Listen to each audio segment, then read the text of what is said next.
Bonjour.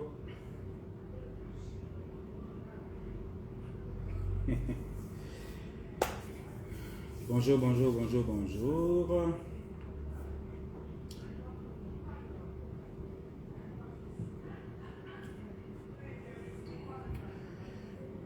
C'est vrai que je suis toujours en avance. Mais bon.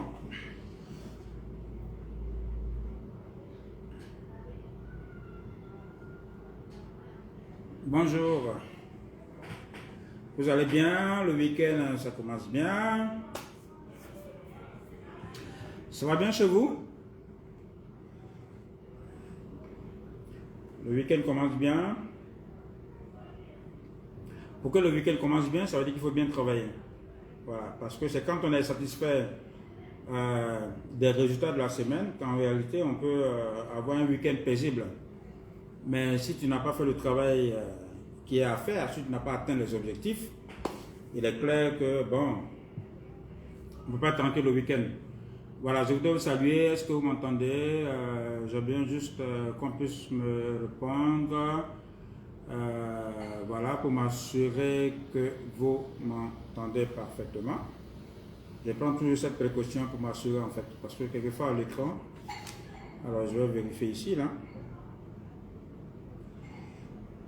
Je vais m'assurer que vous m'entendez, parce que sur le téléphone là-bas, je ne vois pas.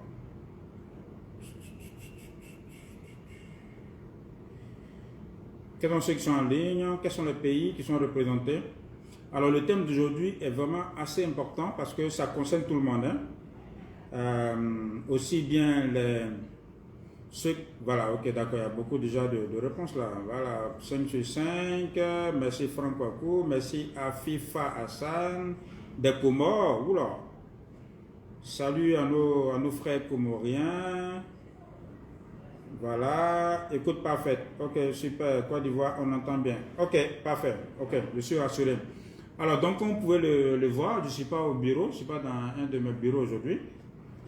Je me suis retrouvé donc dans un restaurant en zone 4, à Makori zone 4, pour ceux qui connaissent Abidjan, pour ceux qui sont en Côte d'Ivoire, qui connaissent Abidjan. Simplement parce que j'avais deux contraintes majeures à gérer.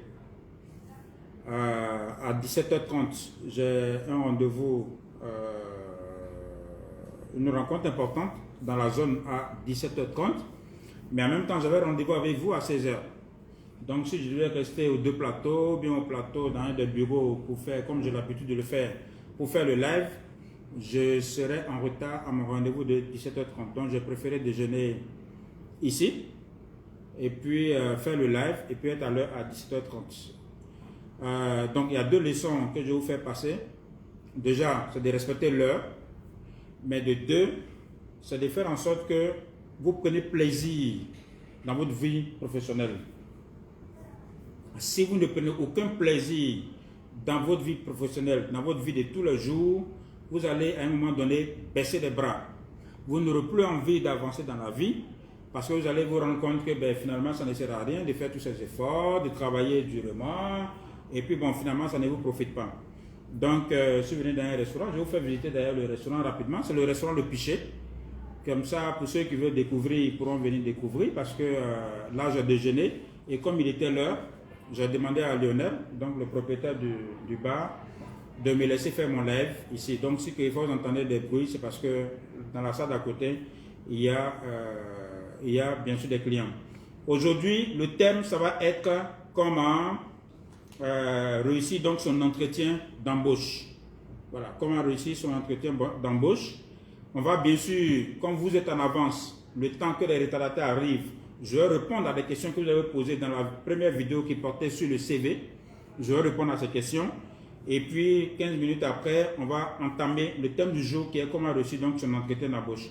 Mais avant, permettez que je puisse vous présenter pour vous donner envie en fait de venir dans ce restaurant. Si vous voulez vous faire plaisir, ça prépare bien. C'est en zone 4, ça s'appelle Le Pichet. Il y a plusieurs qui connaissent. Je vais prendre la caméra et puis essayer de tourner. Alors, vous voyez que je suis aujourd'hui habillé assez simplement. Comme dans mes vidéos, très souvent, je vous dis, il faut savoir comment, au niveau professionnel, comment s'habiller. Simplement aujourd'hui, vendredi, c'est pas parce que c'est vendredi que je suis habillé, c'est relax, mais c'est parce que Ben, je n'ai pas de rendez-vous ni avec le Premier ministre, ni avec un ministre, ni avec un partenaire, ni avec un bailleur.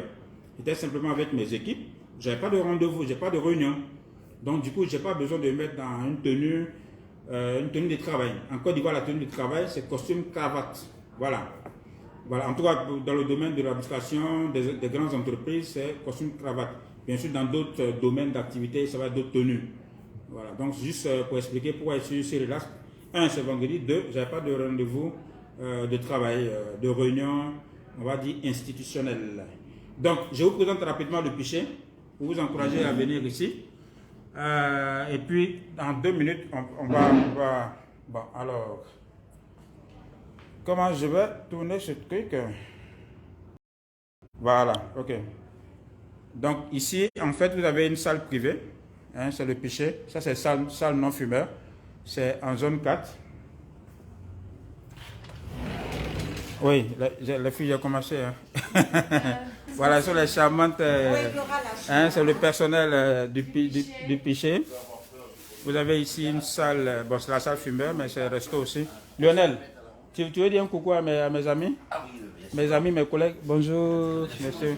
Voilà. Oh, pardon. Donc, c'est Lionel. C'est le grand patron donc, du pichet.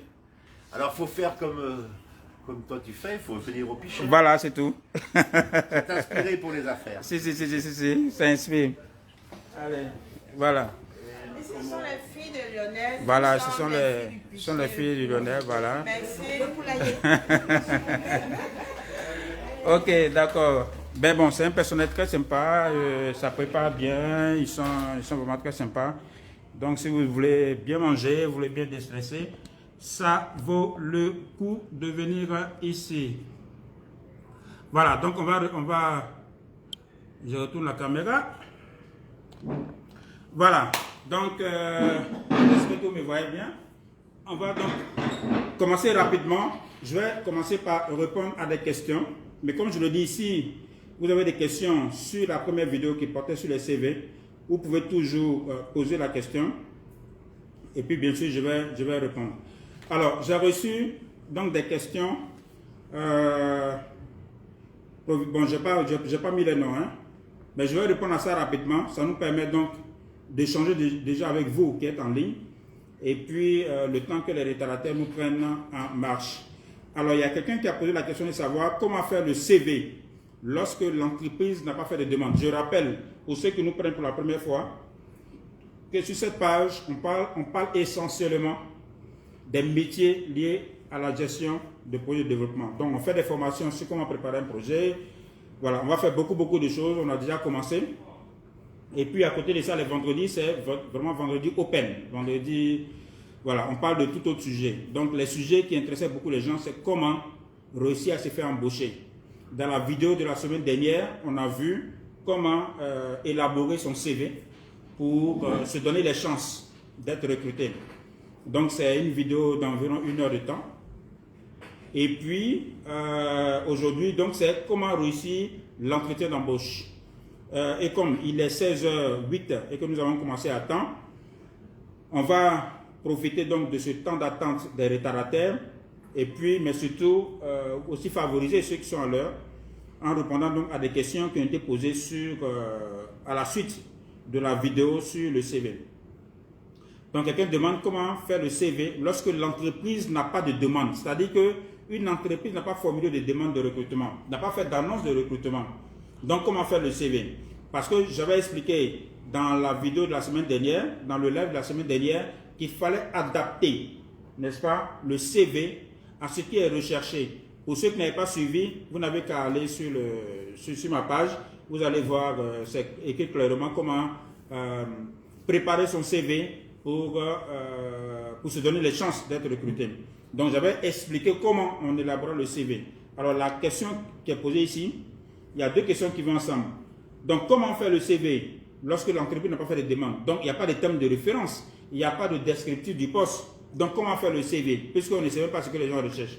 Il y a une autre question pendante, enfin subsidiaire, c'est pouvez-vous parler de la candidature spontanée? Est-ce qu'il faut faire des candidatures spontanées? Donc, c'est une question qui m'est posée très souvent. Le conseil que moi je vous donne, c'est d'éviter justement les candidatures spontanées. Candidature spontanée, ça veut dire qu'on ne t'a pas demandé, tu t'en vas déposer. C'est ce que ça veut dire en fait. Ça veut dire qu'on n'a pas besoin de toi, tu dis non, prenez-moi. Mais non, ça ne se passe pas comme ça. Vous devez comprendre que les entreprises, comme les administrations, les ONG, en tout cas les structures qui recrutent, qui font du recrutement, ne recrutent pas pour faire plaisir à quelqu'un, mais le recrutent parce qu'ils ont besoin donc de ressources pour réussir leur mission. Et cette mission, bien sûr, il y a des activités pour se faire de l'argent, ainsi de suite. Donc, quand les gens veulent recruter, quand ils ont besoin de personnel, ils ont besoin de gens qualifiés. Je parle de structures sérieuses. Bien sûr, il y a plein de gens il y a plein de structures qui font des recrutements par copinage. À la limite, c'est parce que ça veut dire qu'en réalité, il n'y a pas une forte contrainte, il n'y a pas une forte exigence de profitabilité. Voilà, il n'y a pas une forte contrainte des résultats. Sinon, quand tu as besoin de résultats, tu recrutes des personnes qui peuvent, bien sûr, t'aider à atteindre tes résultats. Donc, tu cherches des personnes qualifiées. Donc, maintenant, si quand toi, tu vas déposer, tu fais ton CV. D'abord, bon, tu dis, OK, ressources humaines. OK, tu t'en vas déposer ton CV dans une grande entreprise, dans l'administration publique, dans une ONG ou bien une unité de coordination des projets. Ils ne t'ont pas posé des questions. Tu déposes ça à la réception. Vous savez ce que les gens en font souvent? Quand vous déposez ces CV comme ça, ben, ça reste soit à la réception, ou bien quand ça arrive à la DRH, ils mettent ça dans un carton. Témoignage pour témoignage. Il y a un directeur général, il n'est plus directeur général d'une grande structure, une entreprise privée, une grande compagnie, je ne vais pas citer le nom. Le monsieur est à la retraite maintenant. En tout cas, il a été remplacé il y a 2 ans, 3 ans. Mais j'étais une fois justement dans son entreprise. Comme j'ai été coordonnateur sur un projet emploi jeune, mais il m'a montré des cartons, mais vraiment des cartons remplis quoi. C'est-à-dire on passait et puis bon, il me montre le carton. Voilà, c'est vraiment plein de cartons, mais remplis de dossiers de candidature, de CV, des personnes qui viennent déposer de façon spontanée, comme vous le dites, leur CV. Mais en réalité, ils ne sont pas dans un processus de recrutement. Donc, ils ne prendront pas ni leur temps, ils ne vont pas gaspiller leur énergie, ils ne vont pas mobiliser des ressources pour aller analyser des choses qu'ils n'ont pas demandées. Donc, quelquefois, ça peut être bon pour le moral pour dire, bon, j'ai déposé mon CV ici, j'ai déposé ici, j'ai déposé ici, j'ai déposé ici. Oh, en termes de chance, je ne dis pas que c'est 0, 0, 0. Il peut arriver que par chance, effectivement, les gens, très rapidement, ils ont besoin d'un profil, ils vont fouiller, ils vont traiter. Bon, mais ça arrive combien de fois? Ça arrive combien de fois? C'est assez rare. C'est pour cela que moi, je ne conseille pas les candidatures spontanées.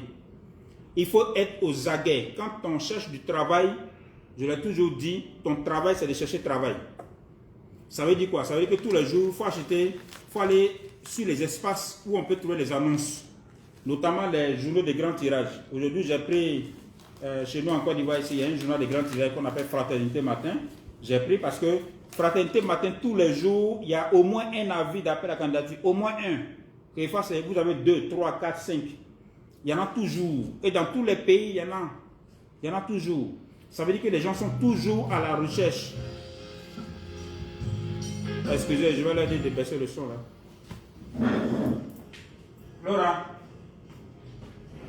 tu as oublié mon direct. Ah, why don't you mention it?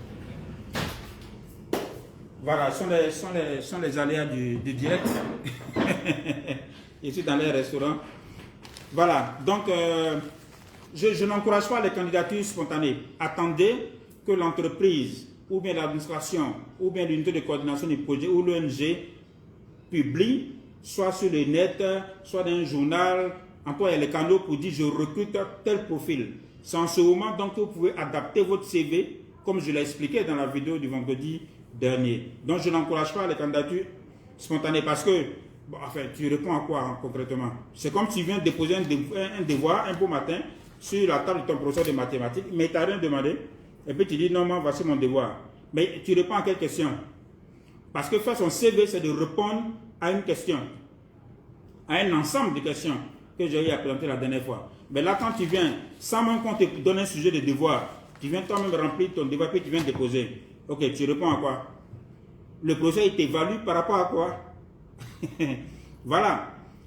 Par contre, lorsque c'est suite à un appel à candidature, ils sont obligés non seulement de constituer un panel, ou alors de confier ça au DRH ou bien au service des ressources humaines, ils sont obligés d'ouvrir les enveloppes, ils sont obligés d'analyser, ils sont obligés de publier les résultats. Ils sont obligés, par transparence, sauf si bon, ce sont les entreprises qui ne veulent pas de transparence, ou alors à la limite qui ont fait les annonces juste voilà, pour se donner bonne conscience.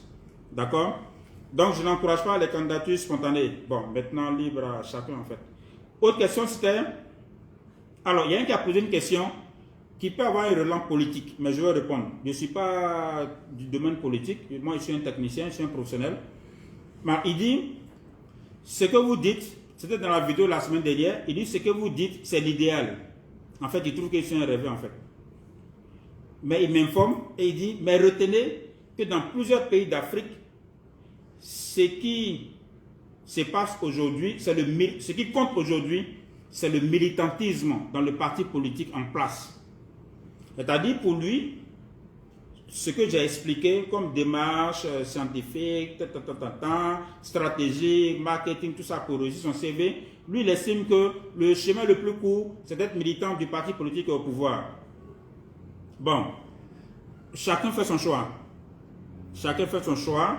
Il y en a qui décident, qui estiment que leur avenir, leur avancée dépend de leur travail et de la bénédiction de Dieu. Il y en a qui estiment qu'effectivement, bon, il faut faire du militantisme, même quand on n'y croit pas. Je respecte beaucoup ceux qui sont dans les partis politiques. Il y en a qui y sont vraiment par conviction. Il y a des gens qui sont prêts vraiment à mourir pour les convictions. Ça, c'est encouragé. Mais comme il le dit, il y a beaucoup de gens qui vont dans les partis politiques simplement parce que, bon, on se dit, ça va ouvrir des portes. C'est possible. Si cela peut vous ouvrir des portes, bon, allez-y le faire. Mais moi, je ne peux pas vous dire comment il faut faire pour avoir un poste à travers un parti politique. Je vous parle de ce que moi, je sais. Voilà, comment est-ce que de façon professionnelle, on peut partir de zéro et puis avoir des postes. Hein, simplement parce que tu as postulé. Donc, je ne fais que vous expliquer ce que moi, je sais. Maintenant, bien sûr, en étant dans les partis politiques, ça ouvre beaucoup de portes à beaucoup de gens. Mais ça dépend de quel type aussi de poste on va avoir. Moi, je vous donne un exemple très simple. Quand on était à l'université, bien sûr, comme plusieurs, il y a longtemps, hein, c'est pas maintenant.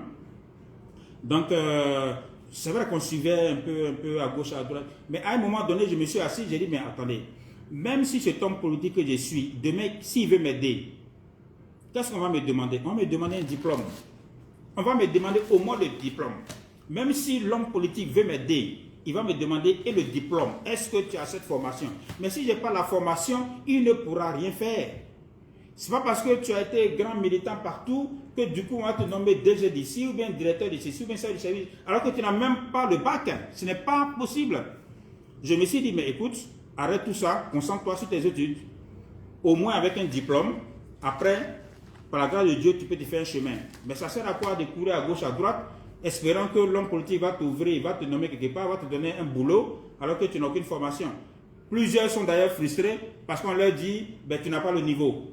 Alors qu'ils sont des grands militants. Bon, s'il y a des personnes qui sont connectées, moi je vous conseille d'avoir au moins un minimum pour aider la personne qui veut vous aider. Voilà. Ça c'est mon avis. Autre question, c'est de dire, il y a un qui dit, au-delà des efforts personnels, je suis en train de revenir sur les questions qui ont été posées à la suite de la vidéo de la semaine dernière. Je vais répondre rapidement et puis on va entamer le sujet du jour qui porte sur comment réussir son entretien d'embauche. Donc la question c'est, au-delà des efforts personnels, comment surmonter le favoritisme qui souvent tue le mérite? Alors le favoritisme, déjà vous en tant que candidat, vous ne pouvez rien contre ça. Voilà. Et puis je peux vous rassurer une chose. Ça fait, je suis sorti de l'UNA en 97, j'ai commencé à travailler à partir de 98. Pendant 6 ans et demi, j'ai été DAF dans un ministère de mon pays. Après, j'ai travaillé comme coordonnateur de projet pendant, on va dire quoi, 10 ans. Voilà, j'ai géré plusieurs projets de plusieurs bailleurs. Après, j'ai démissionné pour m'installer dans mes propres affaires.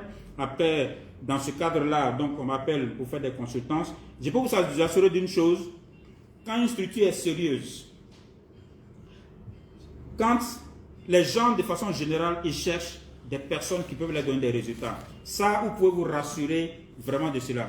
Les gens sont toujours à la recherche de personnes qualifiées, expérimentées, ou alors qui ont la bonne formation, qui peuvent leur donner des résultats. Franchement. Parce que si vous vous limitez dans votre esprit pour dire oh, tout est du favoritisme, oh, tout est de la politique, vous vous mettez des obstacles, des blocages mentaux dont j'ai parlé la dernière fois, vous mettez vous-même des barrières mentales. Mais mon ami, si tu n'es pas dans un parti politique et puis tu te dis bon, de toute façon je ne connais personne, mais tu ne vas jamais avancer. Il faut enlever ça de votre esprit. Il peut y avoir du favoritisme, ça existe. Ça, c'est depuis Adam et Ève, ça existe ça. Mais je veux dire, dans les structures sérieuses, c'est très limité parce que c'est très surveillé. Mais ensuite, les gens sont à la recherche de personnes qualifiées parce que quand ils recrutent, ce n'est pas pour faire plaisir à quelqu'un.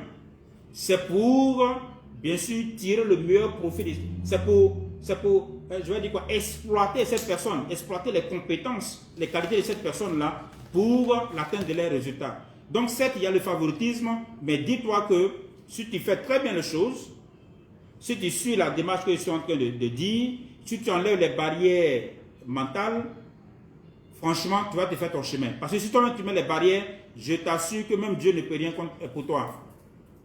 Bah ouais, parce que Dieu nous a donné le libre arbitre. Voici la mort, voici la vie. Choisis la vie. Mais c'est toi qui décides. Donc si toi-même tu mets dans ta tête que je ne peux arriver à rien du tout, ben on ne peut rien pour toi. Franchement, on ne pourra rien. Les prières de délivrance, ça ne pourra rien te faire. Parce que toi-même, tu es le prophète sur ta propre vie. Donc, c'est vrai qu'il y a du favoritisme, mais dis-toi que malgré tout ça, toi, tu peux réussir. Voilà. Voilà. Moi, je ne sais pas quel favoritisme j'ai bénéficié. Je ne sais pas. Parce que pour moi, ce n'est pas important. Autre question, c'était de dire, pouvez-vous, s'il vous plaît, nous éclairer sur la mention des objectifs professionnels sur le CV? Alors, très souvent, ce que je vois et qui m'amuse, c'est que les gens, ils font leur CV. Ils font leur CV et puis ils écrivent, voilà mon objectif personnel. C'est-à-dire que toi qui es candidat, ok, tu veux postuler à l'entreprise de quelqu'un. Et puis c'est toi qui lui dis, toi, ton objectif. Mon ami, on ne te recrute pas pour ton objectif, on te recrute pour l'objectif de l'entreprise. Vous comprenez? Comprenez que les gens, ils recrutent parce qu'il y a un besoin à satisfaire. Et à travers ce besoin à satisfaire, ils ont leurs objectifs. Donc, tu ne dois pas réfléchir, il faut avoir la démarche marketing, il ne faut pas avoir une démarche commerciale. Même, vous savez qu'on se vend nous-mêmes.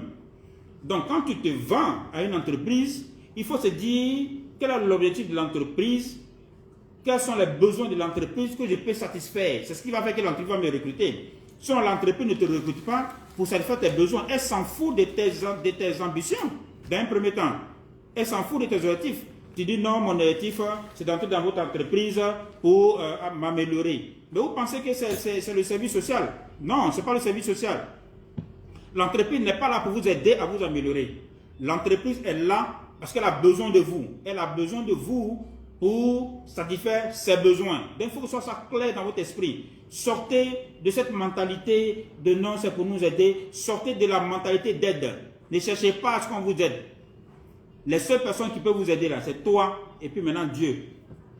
Voilà. Si ça c'est clair, vraiment, objectif professionnel, c'est pas ça qui importe. Ton objectif professionnel t'a mis sur ton CV là. Ça n'intéresse personne. Parce que vous devez comprendre que les individus, tout comme les personnes morales, les personnes physiques, n'agissent que par rapport à leur propre intérêt, l'intérêt personnel. Ça c'est tout le monde. Il n'y a pas d'exception. Maintenant, l'intérêt, ce n'est pas forcément financier. Ça peut être d'ordre spirituel, ça peut être parce que la personne a besoin de renommée, la personne veut qu'on dise non, on parle bien d'elle, mais il y a toujours un objectif. Donc, je dis, ce n'est pas la peine de mettre dès le début de vos CV, mon objectif professionnel, c'est de faire ceci, de faire cela. L'entreprise s'en fout de ça. Ce qui l'intéresse, c'est qu'est-ce qu'elle recherche. C'est pour cela que j'ai dit dans la vidéo antérieure, il faut toujours chercher à savoir qu'est-ce que l'entreprise est en train de rechercher. Quels sont les objectifs de l'entreprise. Et donc, toi, tu viens comme une solution. N'est-ce pas? Tu viens comme une solution pour répondre aux besoins de l'entreprise. Mais l'entreprise n'est pas là pour t'aider à améliorer tes compétences. Tu mets ça sur un CV, en quoi est-ce que c'est important pour l'entreprise? Voilà, je préfère vraiment parler clair, cru comme ça. Parce que je pense qu'il y a un certain niveau de mentalité qu'il faut remplacer, qu'il faut corriger. Alors, donc je vais aller sur ça rapidement hein, pour qu'on entende le sujet du jour. Alors, la photo doit-elle être une photo entière ou d'identité? La dernière fois, je disais que si vous estimez que vous avez une belle plastique, en tout cas, vous avez une bonne présentation, il faut mettre le CV, il faut mettre la photo sur votre CV en haut à droite. J'ai expliqué la dernière fois où est-ce qu'on met tout ça. Donc, la question de cette personne, il s'agit qui avait posé la question, c'est de dire est-ce qu'il faut mettre la photo entière ou bien il faut mettre la photo d'identité? Non, en général, c'est une photo, je veux dire, un portrait d'identité. On n'a pas besoin de vraiment l'entièreté du corps. Et j'avais expliqué qu'il faut être dans une tenue adaptée au métier. Donc, si c'est un poste de responsable, à partir du chef de service, il faut déjà vous présenter comme un responsable. Voilà. Et en fonction des pays, il y a la tenue qui est appropriée à un poste de responsable. Si c'est en Côte d'Ivoire, c'est costume, cravate. À la limite, c'est pas cravate, mais au moins costume, chemise, voilà, bien truc.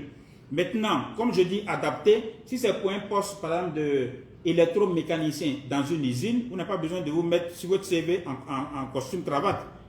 Non, c'est parce qu'on attend de vous. Une tenue simple, mais qui montre que vous êtes présentable. Voilà. Donc, ce n'est pas la photo entière. C'est vraiment photo, le portrait. Voilà. OK? Alors, avant-dernière question, c'était... Bon, merci encore, M. Bama. Doit-on signer et dater le CV? Oui. Le CV à la fin, totalement à la fin, il faut mettre fait à Cotonou, le tant. Parce qu'un CV doit être toujours actualisé. Le CV que vous avez déposé en 2018, si vous avez mis par exemple fait à Dakar le 26 mars 2018, mais ce n'est pas ce CV de 2018 qui va venir me déposer aujourd'hui en 2021, ça veut dire que tu ne me respectes pas si je dois recruter. Ça veut dire que tu n'as même pas pris le soin d'adapter, d'actualiser ton CV. Parce qu'entre-temps, si tu me donnes le même CV de 2018 en 2021, ça veut dire que pendant ce temps, tu n'as rien fait. Et rien n'a bougé dans ta vie. Mais en quoi est-ce que tu es utile à l'entreprise? Donc, il faut toujours actualiser. D'accord? Si vous devez déposer maintenant, vous actualisez. Nous sommes aujourd'hui, je ne sais plus quand, tu actualises, fait à, c'est pas moi, à Brazzaville, ou bien à Kinshasa, ou bien, je ne sais pas moi, à Nouakchott, le temps. Donc, il faut actualiser. Et puis, si c'est possible, vous signez. Si c'est en version chose. Mais si c'est en version électronique, vous mettez votre nom en bas, Adama Bamba, tout simplement. Ou bien, je ne sais pas moi, cher, voilà, un cher faille, voilà, tout ce que vous voulez. D'accord? Dernière question, c'était de faire un lien entre les critères et les compétences du postulant. Bon, ça, je l'ai bien détaillé dans la vidéo du module dernier. J'ai dit que dans votre CV, vous devez faire en sorte que tout ce qu'on a mis comme rôle et responsabilité, et puis critères de sélection, ça sera dans votre CV. L'objectif, in fine, c'est que les gens, quand ils lisent votre CV, ils se disent, mais voici la personne qu'on recherche. Voilà. C'est comme si j'avais décrit la personne qui recherche. OK? Voilà. Ceci étant, je ne sais pas si entre-temps, il y a eu d'autres questions. Je vais vérifier.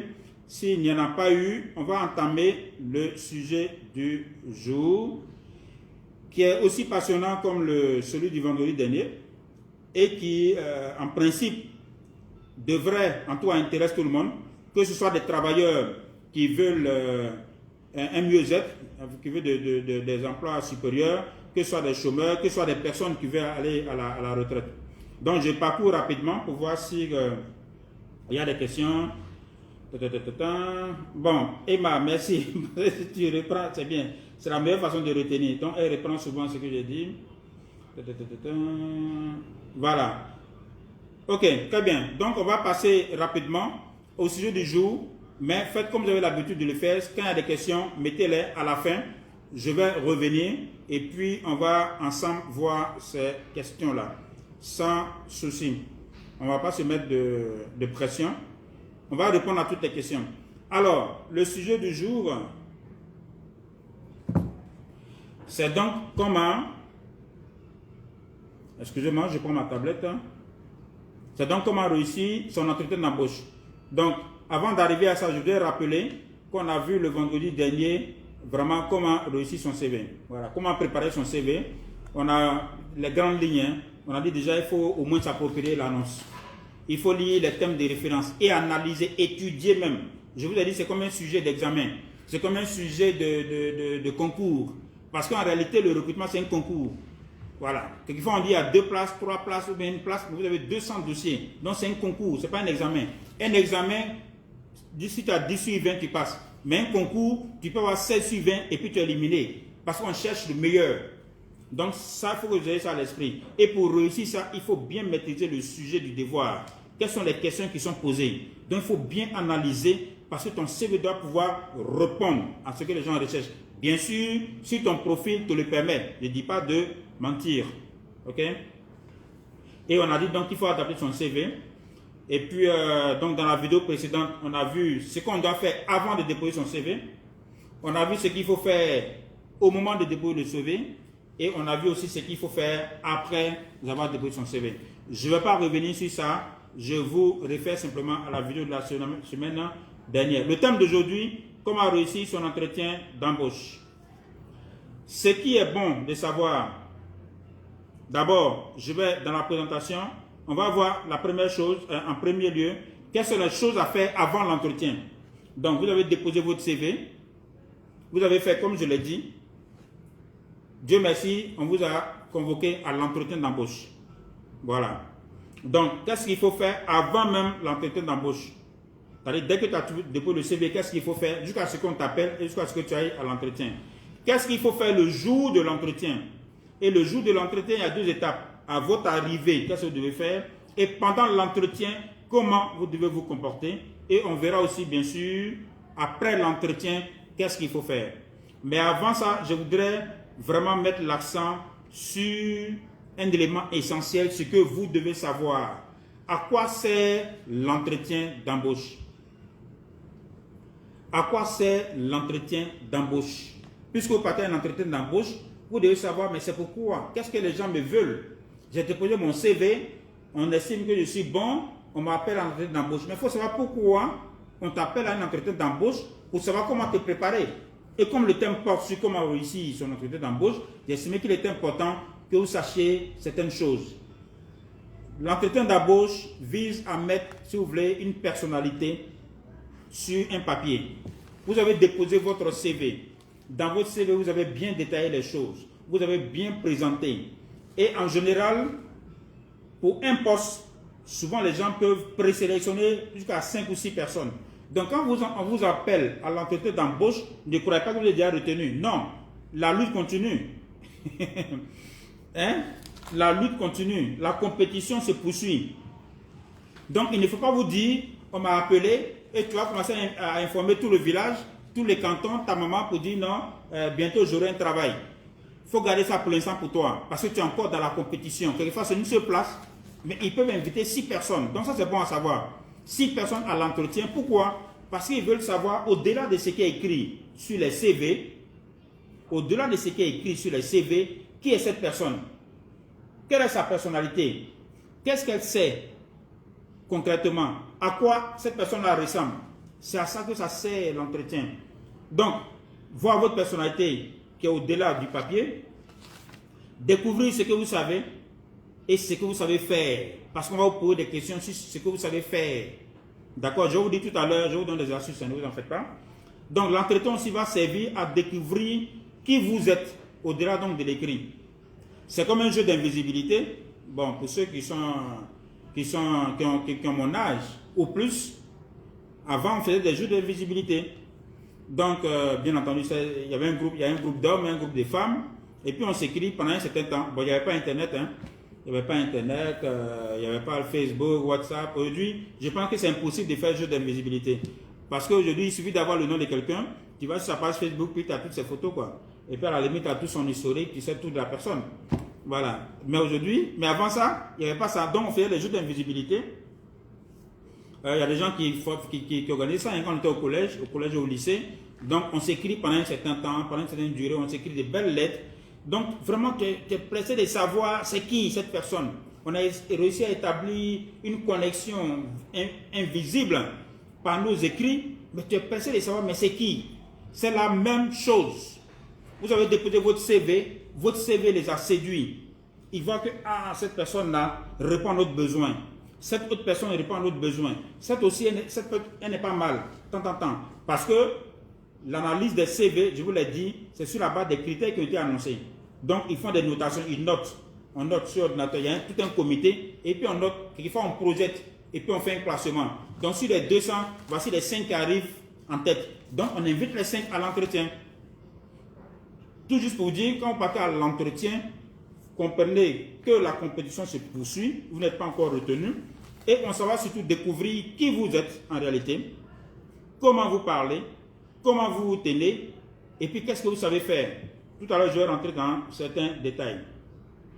Donc, vous comprenez donc que comme c'est ça l'objectif de l'entretien, vous devez séduire les membres du panel. Quand il dit séduire, ce n'est pas séduire comme vous l'entendez, mais vous devez, à la fin, les gens doivent dire, tac, oula, c'est celui-là qu'on veut. Il a réussi à nous convaincre. C'est cette dame que nous voulons, qu'on recherchait. C'est la perle rare. C'est elle qu'on veut. C'est ce que j'appelle séduire. D'accord? Donc séduire, pas seulement par votre connaissance, mais par votre personnalité, par votre charisme. En griffe. Tout à l'heure, je vais entrer dans les détails. On n'a pas encore commencé. Hein? Ça, c'est vraiment juste l'introduction. Donc, ce que vous devez éviter, ne pensez pas, chers amis, que vous partez pour faire pitié. Personne ne va vous recruter par pitié. Ça n'existe nulle part. Même les ONG ne recrutent pas par pitié. Même les ONG sérieuses qui vont loin, qui savent ce qu'elles ont à faire, recrutent des personnes qui sont des professionnels, qui sont capables de leur donner de faire tête. C'est pour ça que les gens prennent le temps de définir les profils qu'ils recherchent. Regardez, j'ai ici un exemple. Hein. J'ai pris Fraternité le matin d'aujourd'hui. Tout à l'heure, on va rentrer dans les détails. Ils définissent ce qu'ils veulent. Donc, il ne faut pas aller dans l'esprit, oh, ils vont avoir pitié de moi. Personne n'aura pitié de toi, mon ami. Il faut plutôt aller te vendre. Je suis un produit, c'est moi que vous cherchez. Donc, si vous avez pigé ça, le reste, ça va être facile. Donc, il faut être très professionnel. Il faut rester professionnel jusqu'au bout. Voilà. Donc, comment le faire? Comment réussir ça? On va voir donc en première partie ce que vous devez faire avant l'entretien. Donc, monsieur... Alors, je vois quelqu'un qui est en ligne, puis je vais prendre son nom. Comme ça, on va faire l'exemple sur cette personne-là. Je vais me reconnecter. Je vais repartir sur ma page Facebook.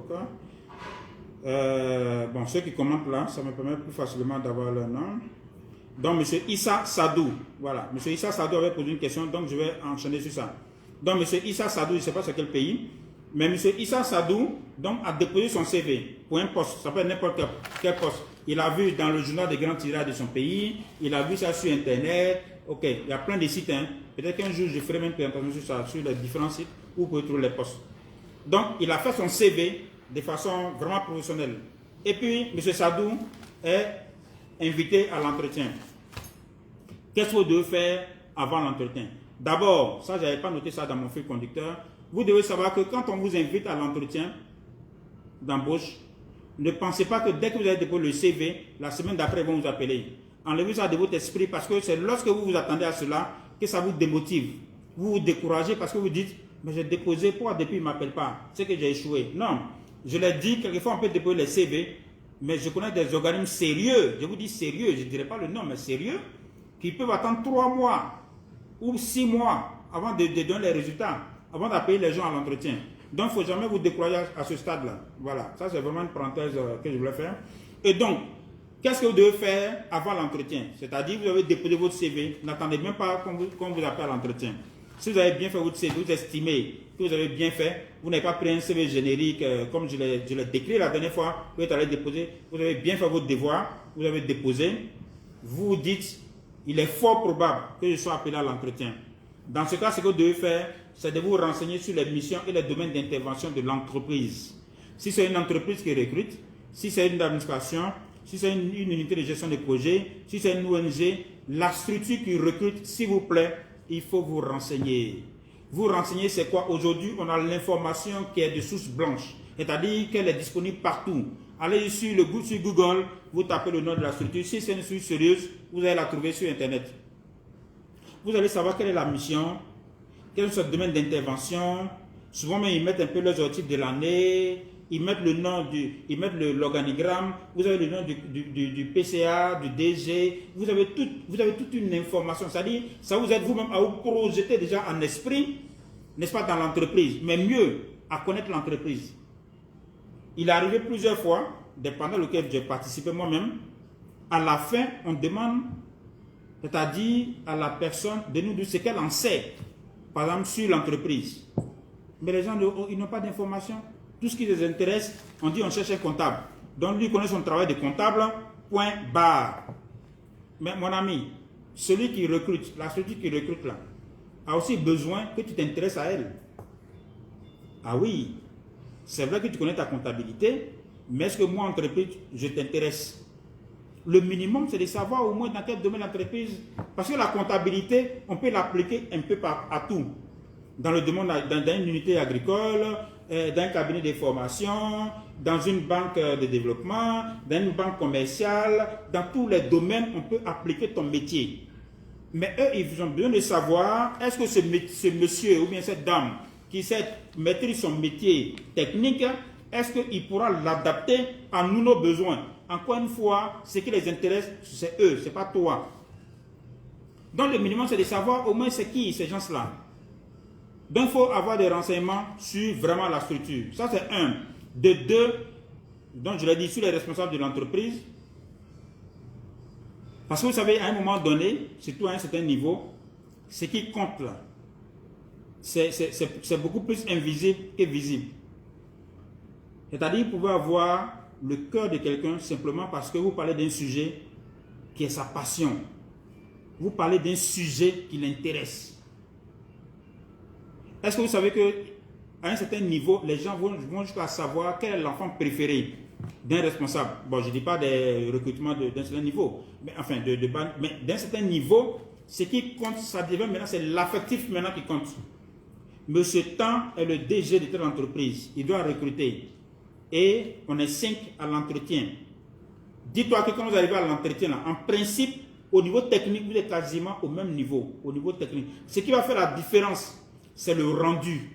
Comment tu vas te vendre dans l'aspect marketing, relationnel, et même je dirais psychique. C'est ce qui va compter. Le niveau affectif.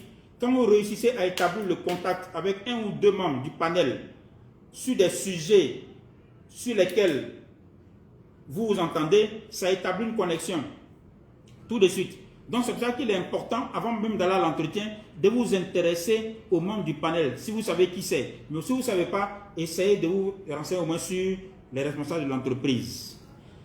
Je vous donne un secret assez simple.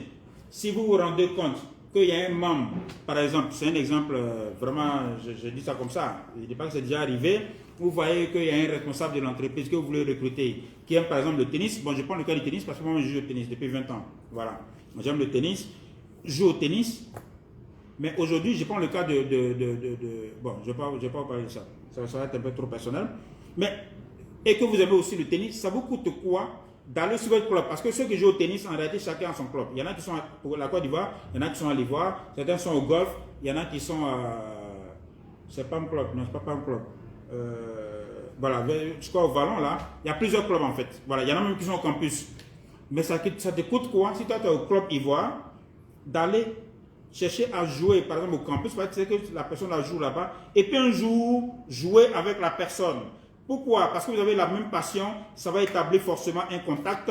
Ce gars-là, il y a une connexion qui s'établit tout de suite. Mais comment vous l'avez su? Parce que vous êtes intéressé à la personne. Voilà. Donc, intéressez-vous au domaine d'intervention. Ça, ils sont en train de dire, avant même qu'on ne vous appelle à l'entretien, vous commencez à vous préparer. Parce que vous ne savez pas à quel moment on va vous appeler pour l'entretien. Donc, il faut commencer à vous préparer. Voilà. Pourquoi il faut le faire maintenant? Il ne faut pas attendre qu'on vous invite. Parce que très souvent, on vous invite 2 ou 3 jours avant. Vous n'aurez pas le temps de faire tout ce que je suis en train de dire. Il est mieux de le faire assez tôt. Et puis, on vous appelle 6 mois après. Donc, vous n'aurez qu'à réviser.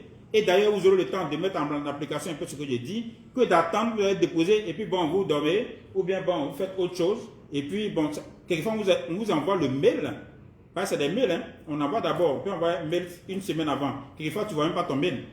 Et c'est la veille, on te dit, ah mais monsieur Ngakou, est-ce que vous avez reçu notre mail de la dernière fois? Ah non, je n'ai pas du tout reçu. Ben écoutez, vous passez à l'entretien demain à 10 h. Donc vous n'êtes pas préparé. Ben, c'est clair que vous allez échouer. Vous partez à l'abattoir parce que vous n'êtes pas préparé. Donc, ce que je suis en train de dire, c'est dès que vous avez déposé, vous commencez à faire ça. Renseignez sur les missions et domaines d'intervention de l'entreprise, vous renseignez sur les responsables de l'entreprise et puis vous formez sur les postes et responsabilités. Dans tous les appels à candidature, il y a deux possibilités. Regardez ici, j'ai pris Fraternité Matin d'aujourd'hui.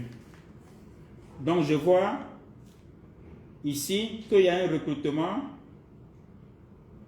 de quoi là? D'agent peseur. Bon, j'avoue que je ne sais pas ce que ça veut dire. Hein. Ce n'est pas mon domaine. Mais il précise, agent peseur qui auront pour mission de tac, ceci, cela, cela. Et en bas, ils ont mis profil.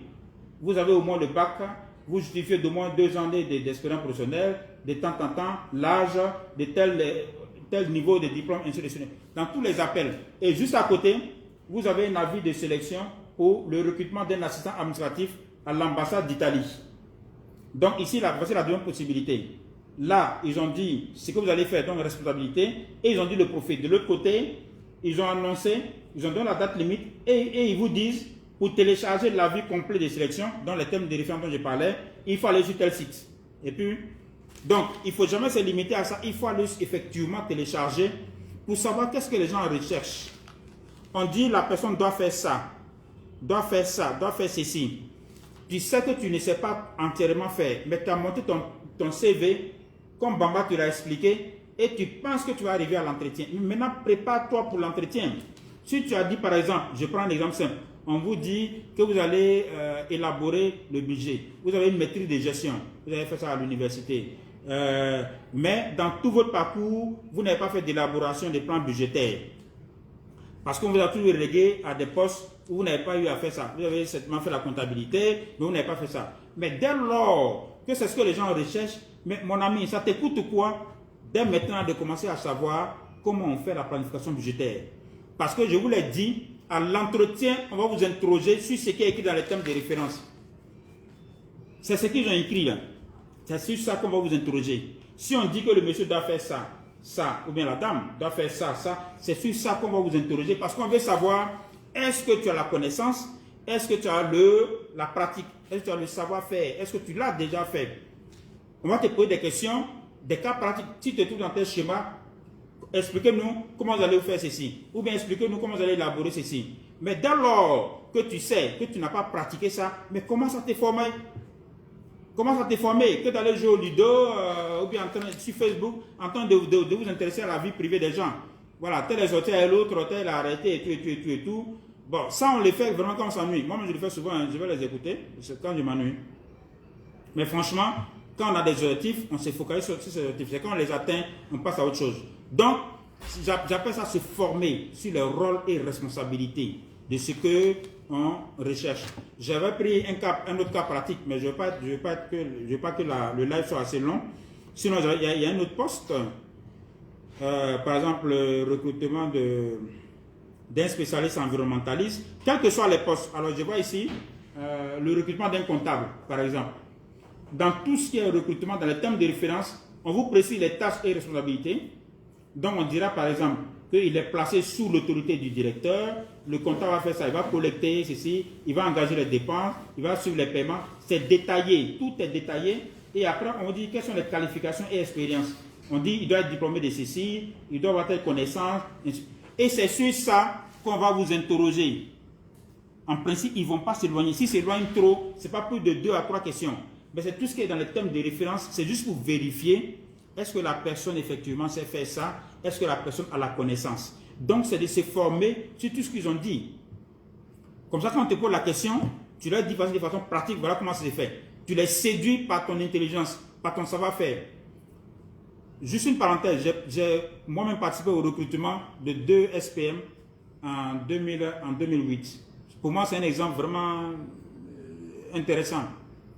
Alors, on avait pendant l'entretien, j'étais arrivé à l'entretien, il y a effectivement, qui avait pratiqué déjà la présentation des marchés. Et puis, il y a un autre qui l'avait fait, mais en étant du secteur privé. Voilà, c'est maintenant qu'il allait pratiquer les directives de la Banque mondiale, puisque c'était un projet Banque mondiale. Mais celui qui avait fait, qui était en entreprise privée, qui n'avait pas fait de pratique, mais il a bossé les directives de la Banque mondiale. C'est-à-dire qu'il a tellement bossé que ça faisait partie intégrante de lui-même. Donc il maîtrisait le sujet. On pose des questions, il est dedans, on pose. Alors que l'autre, il a pratiqué, certes, mais peut-être qu'il n'avait pas pris le temps de vraiment bosser les directives. Donc vous voyez, cette personne n'avait pas l'expérience des projets Banque mondiale. Mais il a pris le temps, tout ça, c'est sur le net. Ce ne sont pas des choses cachées, c'est des sources blanches. Il allait télécharger les directives, il a bossé le truc, il s'est préparé. Quand il arrive à l'entretien, on pose ça, il répond et il était à l'aise. Parce qu'il n'a pas préparé dans la présentation. Et bien entendu, on l'a retenu. Donc, il est important de se former sur les différents éléments. Là où tu maîtrises, il n'y a pas de problème, tu ne perds pas tout le temps. Mais là où tu ne maîtrises pas, il faut te former. Ensuite, il faut maîtriser, bon, je viens de le dire, il faut maîtriser ce qu'on attend, n'est-ce pas, du titulaire. Il faut être prêt sur tous les points qui seront abordés lors de l'entretien. Et vous savez comment on sait pour savoir les points qui vont être abordés? Ben, ça est dans les thèmes de référence. Ça est dans le descriptif du poste. Voilà. Au-delà de ça, il y a d'autres types de questions qui vont poser. Mais je vais revenir là-dessus tout à l'heure. Et puis, bien entendu, je rappelle que nous sommes sur la partie de ce qu'il faut faire avant l'entretien. Il faut préparer vos tenues vestimentaires. Qu'on le veuille ou pas, l'habit fait le moine. Voilà. On vous dit l'habit ne fait pas le moine. Moi, je ne crois pas à ça. L'habit fait le moine. L'habit fait le moine. Ou alors l'habit donne la présomption que la personne est moine. Quelqu'un qui s'habille en soutane, n'est-ce pas? Peut-être que la personne n'est pas moine, mais ça donne la présomption que la personne est moine. Je prends toujours un exemple simple. Hein. Je suis allé un jour, on partait à un atelier. On rentrait un dimanche, l'atelier devait commencer le samedi. Bon, en général, mes chauffeurs ils se mettent en costume. Mais comme c'était un dimanche, bon, moi j'étais en pantalon jean t-shirt. Mais à l'accueil, à l'hôtel, bon, j'étais devant d'ailleurs et le chauffeur était derrière. Donc on sortait de la voiture, on avance.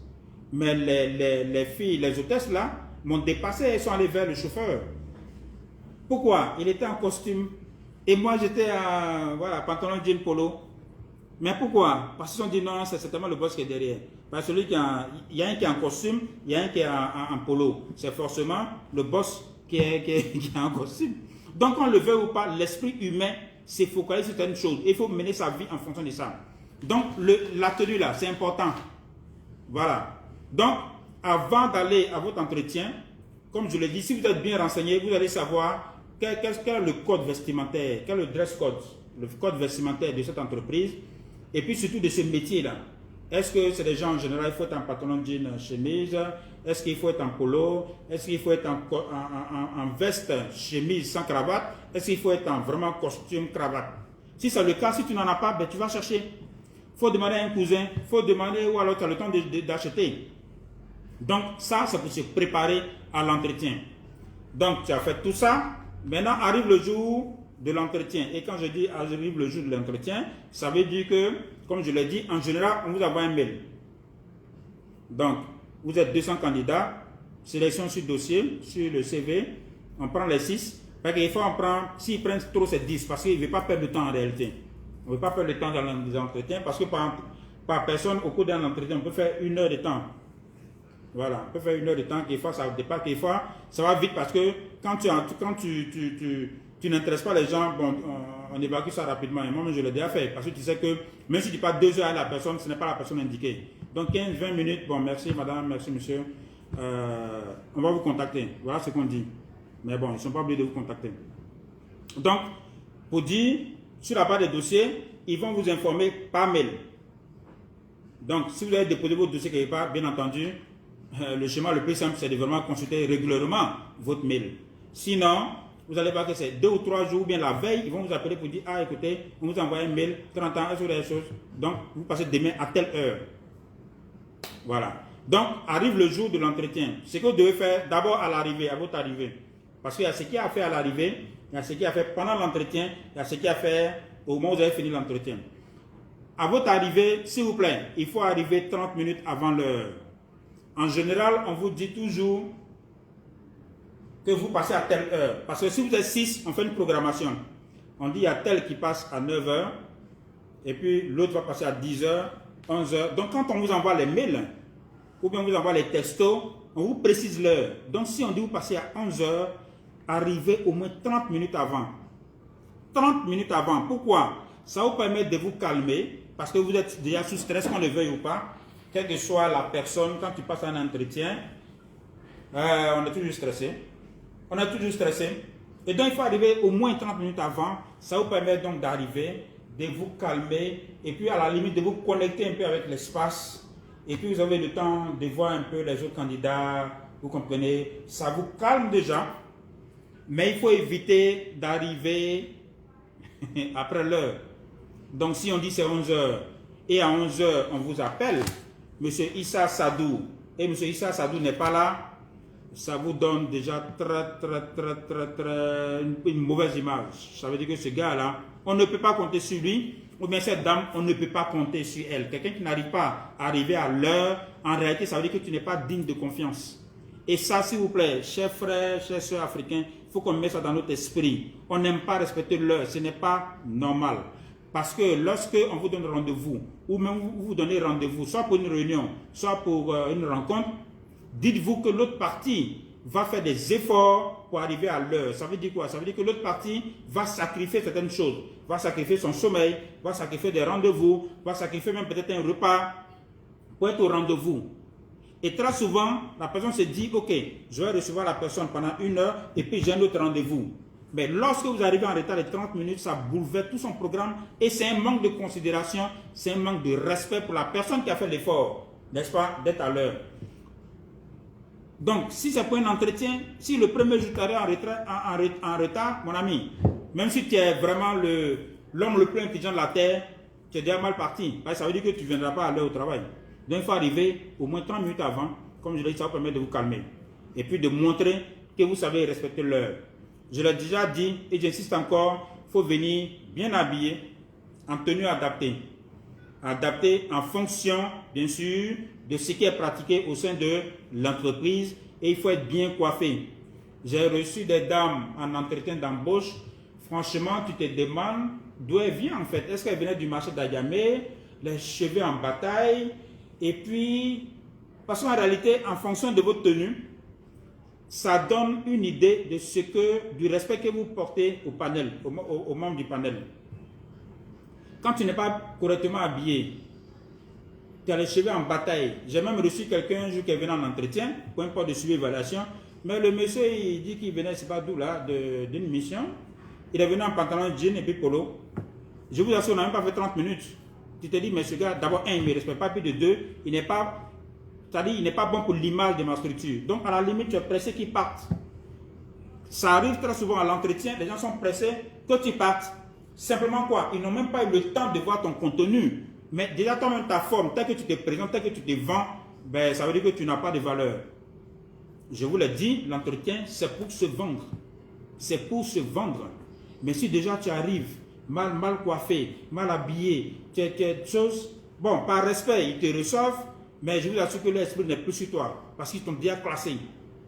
Voilà. Donc, s'il vous plaît, habillez-vous convenablement. Comme je l'ai dit, ce n'est pas toujours costume, cravate, mais il faut le faire dans la tenue qui est adaptée au poste donné. Mais le minimum, coiffure, là, on n'a pas besoin du poste. Coiffure, là, il faut être toujours bien coiffé. Bon, les hommes, pour nous, ce n'est pas compliqué. Mais les femmes, bon, vraiment, voilà, qu'on sache au moins que vous vous prenez au sérieux, que vous prenez les membres du panel au sérieux. Voilà, que vous êtes apprêté, ça montre que la personne là, nous prend au sérieux. Donc, ça paraît banal, mais je viens de vous dire, il y a des gens qu'on classe, sans même les écouter, simplement par l'apparence. On les classe. Donc, du coup, tu es ton vrai sorcier. Voilà, tu deviendras ton vrai sorcier. Donc, il faut éviter ça. Voilà, il faut éviter que pour ces détails-là, vraiment pour être bien habillé, bien coiffé, on n'a pas besoin d'être riche. Voilà, c'est une question de propreté. Si tu n'as pas, va emprunter. Quand tu vas commencer à avoir ton premier salaire, ou bien, bon ça je parle pour les primo-demandeurs d'emploi, c'est qu'ils ne sont pas forcément ici, mais bon, quand tu vas avoir ton salaire, tu vas t'acheter tout ce que tu veux, mais dans un premier temps, ça ne te coûte rien d'aller emprunter. Personne ne saura que tu as emprunté, sauf la personne, bien sûr, qui t'a prêté ça. Bien entendu, il faut être bien parfumé. Voilà, bien parfumé. C'est-à-dire quand tu arrives, voilà, les gens doivent être contents. Oula, il y a une très bonne odeur. Pourquoi? Parce que la sensation que vous laissez aux gens vous donne soit l'envie de vous recevoir à nouveau, soit de vous rejeter. Donc, la senteur, c'est important. Si vous sentez bon, que vous arrivez déjà à la réception. Oula, il sent bien, il sent bon ce monsieur, ou bien cette dame, elle sent bon. Donc dans son esprit, ça laisse un sentiment de bien-être, un sentiment agréable. Et forcément, que la personne veuille ou pas dans son esprit, elle a envie de vous revoir. Elle a envie de rester en contact avec vous. C'est la même chose quand vous rentrez maintenant dans la salle de l'entretien, mais ça donne une bonne impression. Mais choisissez des parfums, bien entendu, qui vont bien avec votre corps. Parce que tous les corps ne réagissent pas de la même manière au parfum. Ton voisin peut mettre un parfum, ça sent très très bon, mais toi tu le mets, mais ça sent, c'est désagréable. Voilà. Donc, bien habillé, bien coiffé, bien parfumé. Lorsque vous arrivez, donc maintenant on arrive dans la salle. Il faut saluer lorsque vous arrivez. Il ne faut pas arriver et puis vous êtes là, tellement intimidé, vous les regardez. Non, vous arrivez, vous saluez. Bonjour madame, bonjour monsieur. Voilà, avec respect, tranquillement. Ça ne vous coûte rien. Et vous attendez qu'on vous invite à vous asseoir avant de le faire.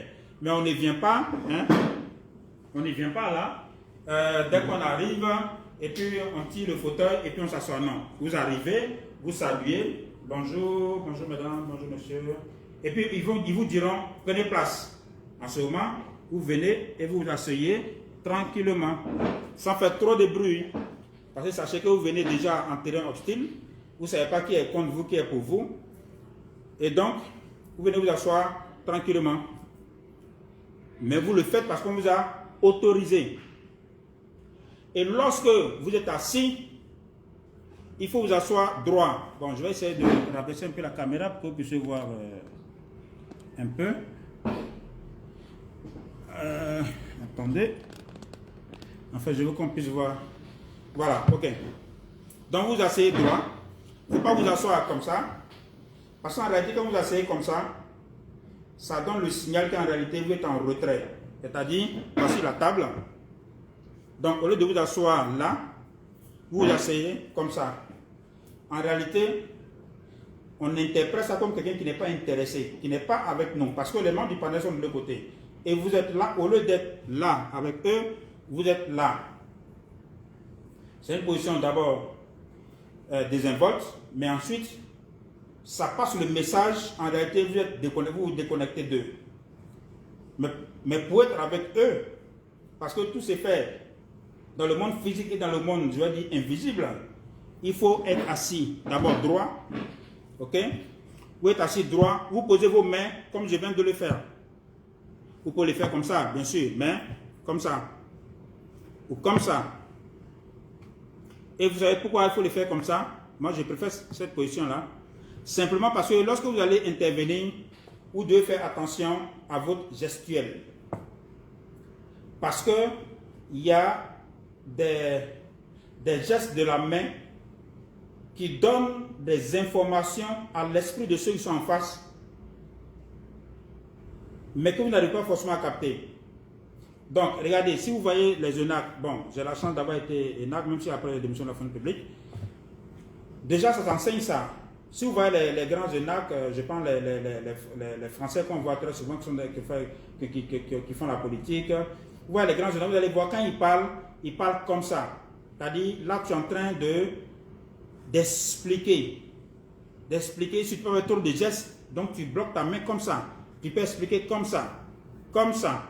Mais il faut éviter, par exemple, il y a des gens qui aiment parler en faisant comme ça. Donc ils veulent, mais quand vous faites comme ça, le signal que ça donne, ça veut dire que vous êtes quelqu'un qui n'assume pas, qui est toujours en train d'accuser l'autre. Ça veut dire que tu accuses toujours celui qui est en face. Tu accuses toujours l'autre. Parce qu'il y a des gens qui ne prennent jamais leurs responsabilités, qui sont toujours en train d'accuser leurs collaborateurs, leurs collègues ou même leurs patrons. C'est-à-dire que tout le monde est fautif sauf eux. Mais ça se fait, ça se voit tout de suite à l'entretien.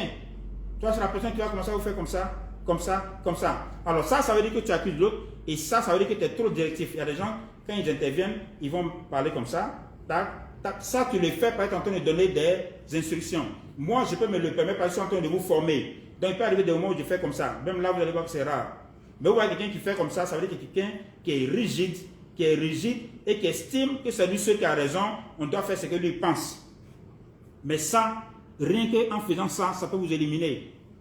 Parce que ça montre que vous n'êtes pas quelqu'un, d'assez flexible. Donc si vous faites ça, vous ne prenez pas, vous êtes quelqu'un qui ne prend pas ses responsabilités. Comme ça, c'est quelqu'un qui est vraiment rigide, qui est toujours en train de couler, il estime que c'est comme ça. Donc la meilleure façon, c'est de pouvoir expliquer. Mais si vous estimez que ça, c'est trop fort pour vous, donc croisez, vous mettez ça comme ça. Donc en parlant, vous allez voir que vos mains vont s'empêcher même de trucs. Laissez ça comme ça. Voilà. Pourquoi? Parce que ce sont des signaux que vous donnez aux membres du panel. Des signaux, je vous l'ai dit que l'entretien, au-delà de ce que vous savez, les gens veulent découvrir votre personnalité. En fonction du poste, si c'est un poste de responsable, est-ce que c'est quelqu'un qui est capable d'encadrer une équipe? Est-ce que c'est quelqu'un qui est capable de prendre ses responsabilités? Parce qu'il y a la connaissance, la pratique technique, mais il y a l'individu lui-même. Donc tout ça, c'est à l'entretien. Sur le CV, on ne peut pas le découvrir. On ne peut pas savoir ça sur le CV. On ne peut pas le savoir. Donc, j'étais en train de vous dire, quand vous êtes assis, il faut rester droit. Posez vos mains sur la table, comme ça. Mais moi, je conseille comme ça. Pour moi, c'est plus rassurant pour vous-même. Et puis, il faut faire attention donc aux gestes de vos mains. Ça, c'est à votre arrivée. Donc, vous êtes arrivé, vous êtes installé. Et puis, bien entendu, vous avez salué tout le monde. Vous êtes assis, vous attendez. Le président donc bon, alors, je vais redresser la caméra. Hein. Voilà. Donc, le président du panel va vous saluer, bienvenue. Il va vous dire de vous présenter. S'il vous plaît, il y a 2 contraintes à gérer pendant l'entretien d'embauche. La précision, la concision, l'exhaustivité. Donc, ça fait 3 contraintes. Si on vous dit, je vais caricaturer, comment vous vous appelez? Présentez-vous. Bon, je prends présentez-vous parce que c'est rare qu'on dit comment vous appelez. On dit présentez-vous. Quelquefois, on vous précise nom, prénom, votre fonction, votre entreprise antérieure, votre fonction, et puis dans le temps.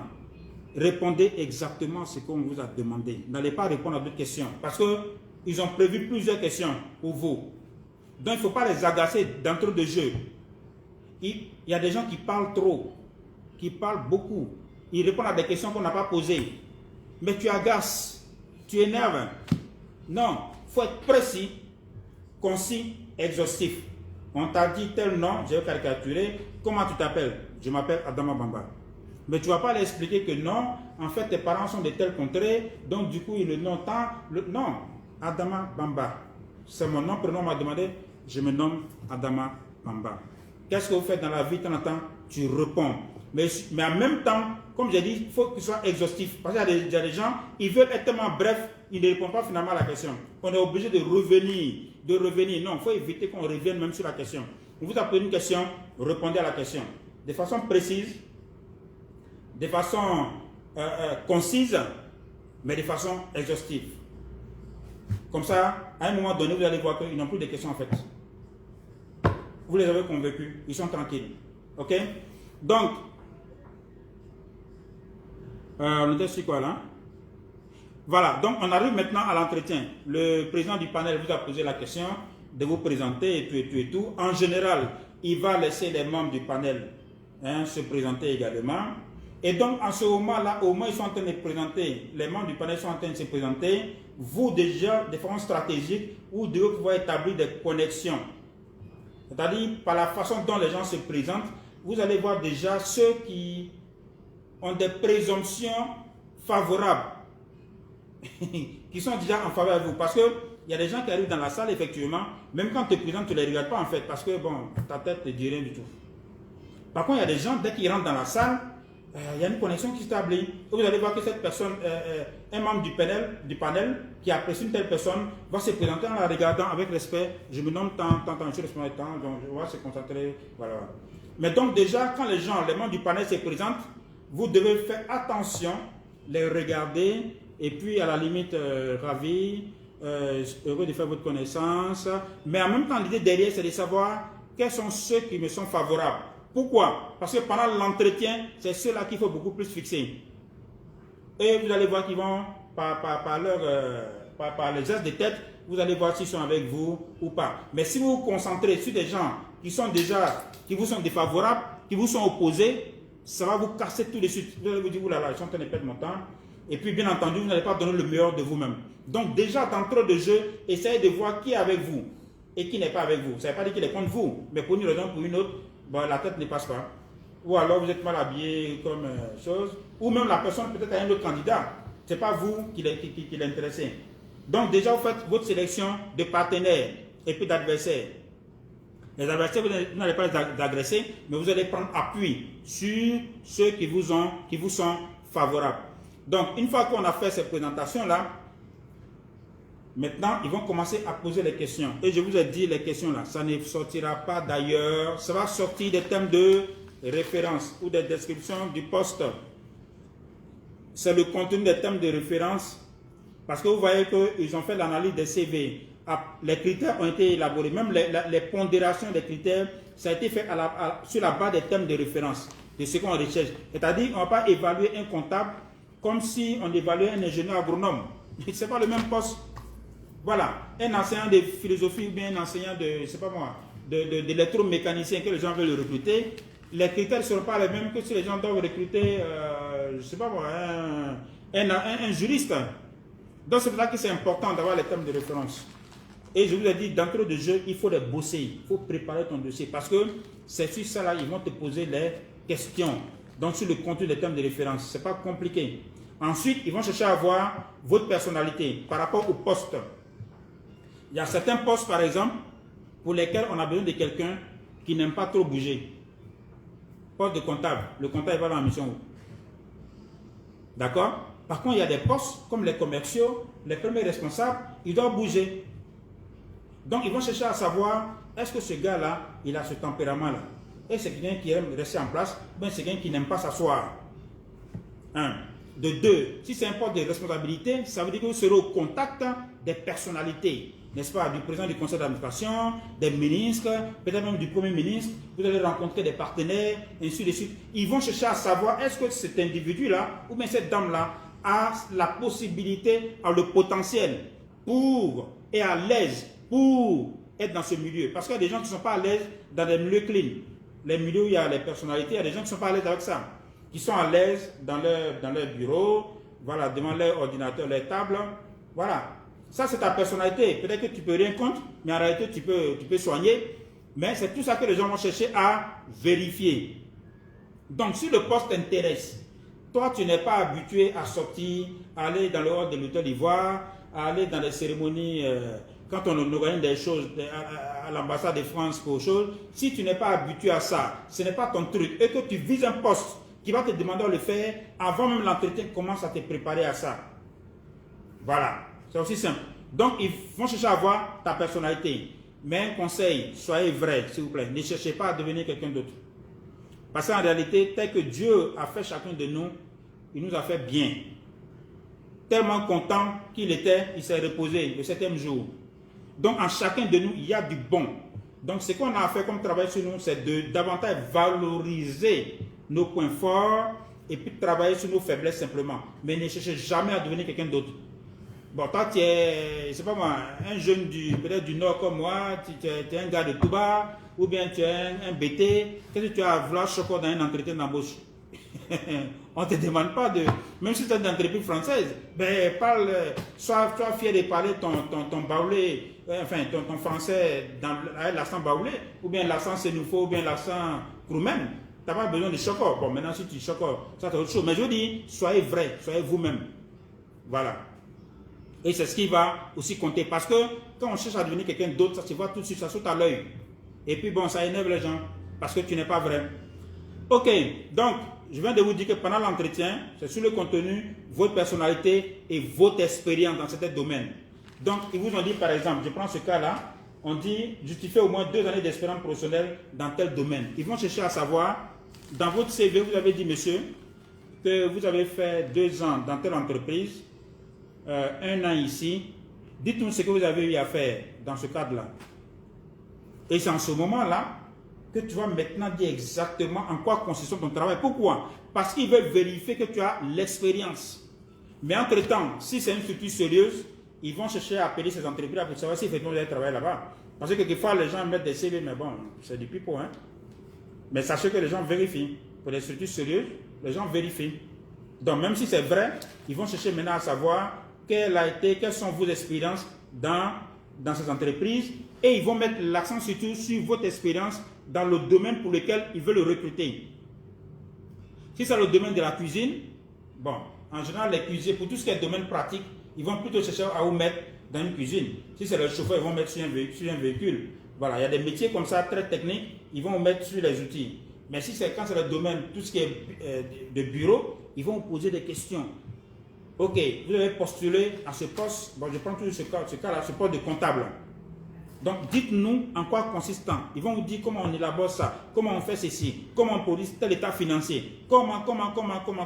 C'est en ce moment-là que vous avez beaucoup d'expérience ou pas. Si vous avez préparé votre entretien, comme je suis en train de vous le dire, vous allez exploser, vous allez les épater. Quelquefois même il arrive, on dit mais vraiment cette personne n'a pas autant d'expérience, mais elle maîtrise son sujet. C'est-à-dire que la personne vous a épaté. Vous dites mais attends, oula, ouf.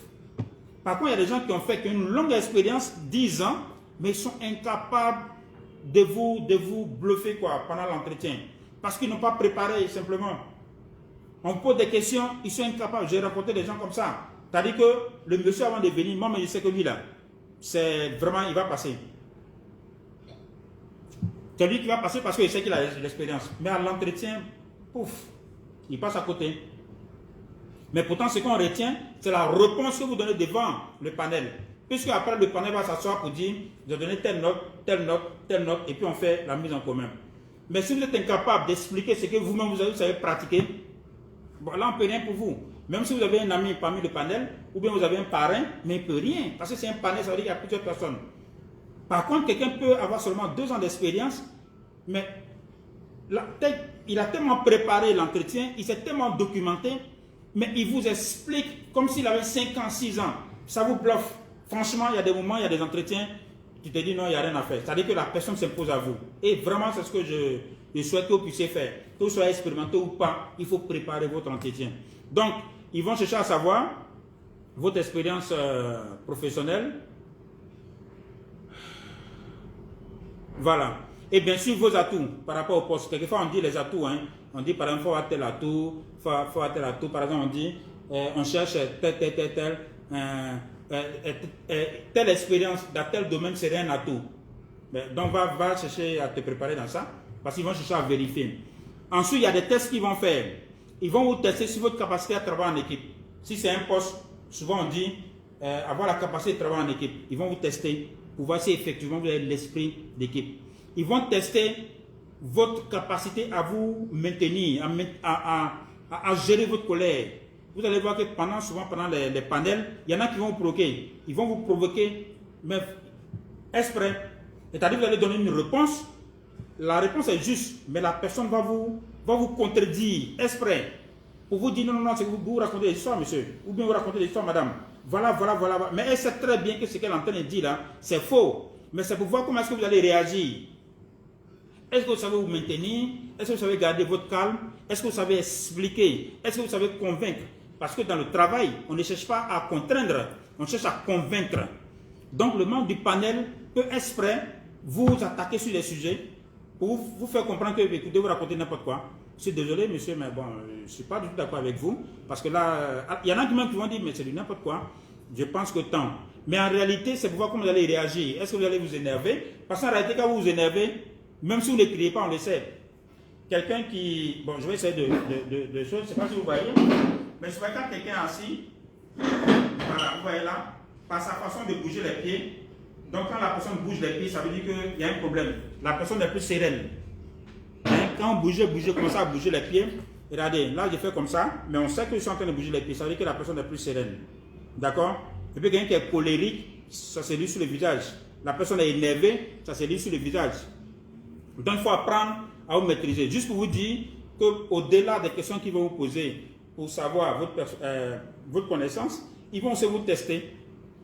Si vous êtes colérique, si vous paniquez, parce qu'il y a des gens qui paniquent très très vite. Vraiment, en entretien, tu vois que la personne est paniquée, quoi. Elle se dit, ouf, c'est fini. La personne n'est même plus à vous. Parce que dans sa tête, elle se dit, non, c'est gâté, c'est fini, ils n'ont qu'à vite finir, je vais partir. Donc, il faut pouvoir, n'est-ce pas, garder votre calme. Quelle que soit la situation, il faut garder votre calme. Parce que vous ne savez pas à quel moment, en fait, ils sont en train de vous provoquer. Voilà. Mais vous dites comme c'est le membre des panels, il connaît forcément plus que moi. S'il a dit que je raconte n'importe quoi, c'est que c'est vraiment n'importe quoi. Non. Le tout, c'est de... Est-ce que vous savez qu'on peut avoir tort, mais arriver à convaincre? Tout dépend de comment tu convaincs. Mais quand tu as tort là, peut-être que tu as tort voilà, parce que bon, pourtant c'est ça, c'est la vérité. Mais le tout c'est de pouvoir convaincre, de pouvoir argumenter. Donc tu peux argumenter, tu peux avoir tort, mais ta façon d'argumenter va mener les gens pour dire, ah ok, mais c'est vrai, on comprend, oui c'est possible. Voilà. Parce que bon, donc au-delà, pendant l'entretien, ils vont vous tester ça. Ils vont voir si vous êtes capable de travailler sous pression. Vous allez voir que quelquefois il y a 2 ou 3 qui vont poser des questions en même temps. Mais juste pour savoir comment est-ce que vous maîtrisez. Il y a un qui va poser une question, pendant que vous êtes en train de répondre, vous n'avez pas fini, il y a un autre qui vient poser une question. Donc, est-ce que vous arrivez un peu à mettre de l'ordre dans tout ça pour pouvoir... Parce qu'il y a des postes, évidemment, vous allez travailler sous pression. On vous demande ça, tout est urgent. Il y a des postes où tout est urgent. Et on te demande de répondre maintenant. Donc, pendant l'entretien, quelqu'un peut vous poser une question, et puis un autre vient, et puis il va faire ce qu'il va dire, j'attends ma réponse. Mais en même temps, il est conscient que tu attends de répondre à une autre question. Donc, c'est à vous de savoir vous calmer. Je finis de répondre à cette question. Je vous répondrai tout à l'heure, monsieur. Je reviens, tant. Ok, quant à votre question, monsieur, tant. Ok, vous voyez, c'est-à-dire que dans la tourmente, tu réussis à te calmer. Et en toute chose, il faut rester courtois. Bien sûr, il faut rester courtois. Parce que quand vous êtes arrivé pendant la présentation, peut-être sur 6 personnes, vous avez vu peut-être qu'il y a 2 ou 3 qui vous sont favorables. Déjà par leur regard, vous savez que bon, telle personne-là, on ne sait jamais un truc. Et puis il y en a, vous voyez, bon, vraiment leur tête, à la limite, je ne sais même pas te regarder. Mais vers la fin, vous pouvez avoir une idée un peu. Parce que vers la fin, même quand quelqu'un n'était pas favorable, ne vous est pas favorable, mais vers la fin, vous pouvez savoir si vous avez commencé, si vous avez renversé, voilà, la situation. Si le 6 est devenu 9, comme on le dit souvent en Côte d'Ivoire, si la situation a été renversée, vous pouvez voir vers la fin, la façon dont les gens s'expriment, vous allez voir, il y en a vraiment, vous vous rendez compte que quasiment tout le panel, peut-être 5 sur 6, ou bien même les 6, maintenant commencent à discuter avec vous comme si vous étiez un ami, qui commence à, comme si vous étiez un collègue, ça veut dire que votre entretien s'est bien passé. Mais si là, tout le monde reste calme, ça veut dire que le courant n'est vraiment pas passé. Le courant, vous n'avez pas su les entraîner. Mais bon, malgré tout ça, ça peut réussir. Voilà. Donc, à un moment donné, j'ai dit, ils vont vous poser des questions sur le contenu du travail, ils vont vous poser des questions sur votre personnalité, ils vont vous tester. À un moment donné, ils vont vous demander quels sont vos défauts. Quelquefois, on vous demande quels sont vos défauts. C'est à vous d'être suffisamment intelligent pour ne pas mentir, mais en même temps présenter vos défauts sous un meilleur angle. D'accord? Ne pas mentir. Parce que quelquefois, vous dites tous la même chose. Hein? Mais bon, les membres du panel, ils savent que c'est faux en fait. C'est de dire, voici mes défauts, mais voici à quel niveau de défaut j'étais, mais depuis un certain nombre d'années, j'ai réussi à améliorer ceci, parce qu'il n'existe pas d'hommes ou bien de femmes sans défaut, ça n'existait pas. Pour dire, je ne sais vraiment pas mes défauts, parce qu'en réalité, si tu écoutes tes amis, tu écoutes les membres de ta famille, tu écoutes tes enfants, ou bien ton conjoint, ta conjointe, il y a forcément des choses qui te répètent souvent comme défaut. Voilà. Donc, à toi de dire, voici ce qu'on me reproche souvent, mais je me suis beaucoup amélioré. Donc ça montre que je suis conscient que je suis un homme, je suis faillible, mais je m'améliore. Donc il faut répondre à cette question. Et bien entendu, ils vont vous demander aussi vos prétentions salariales.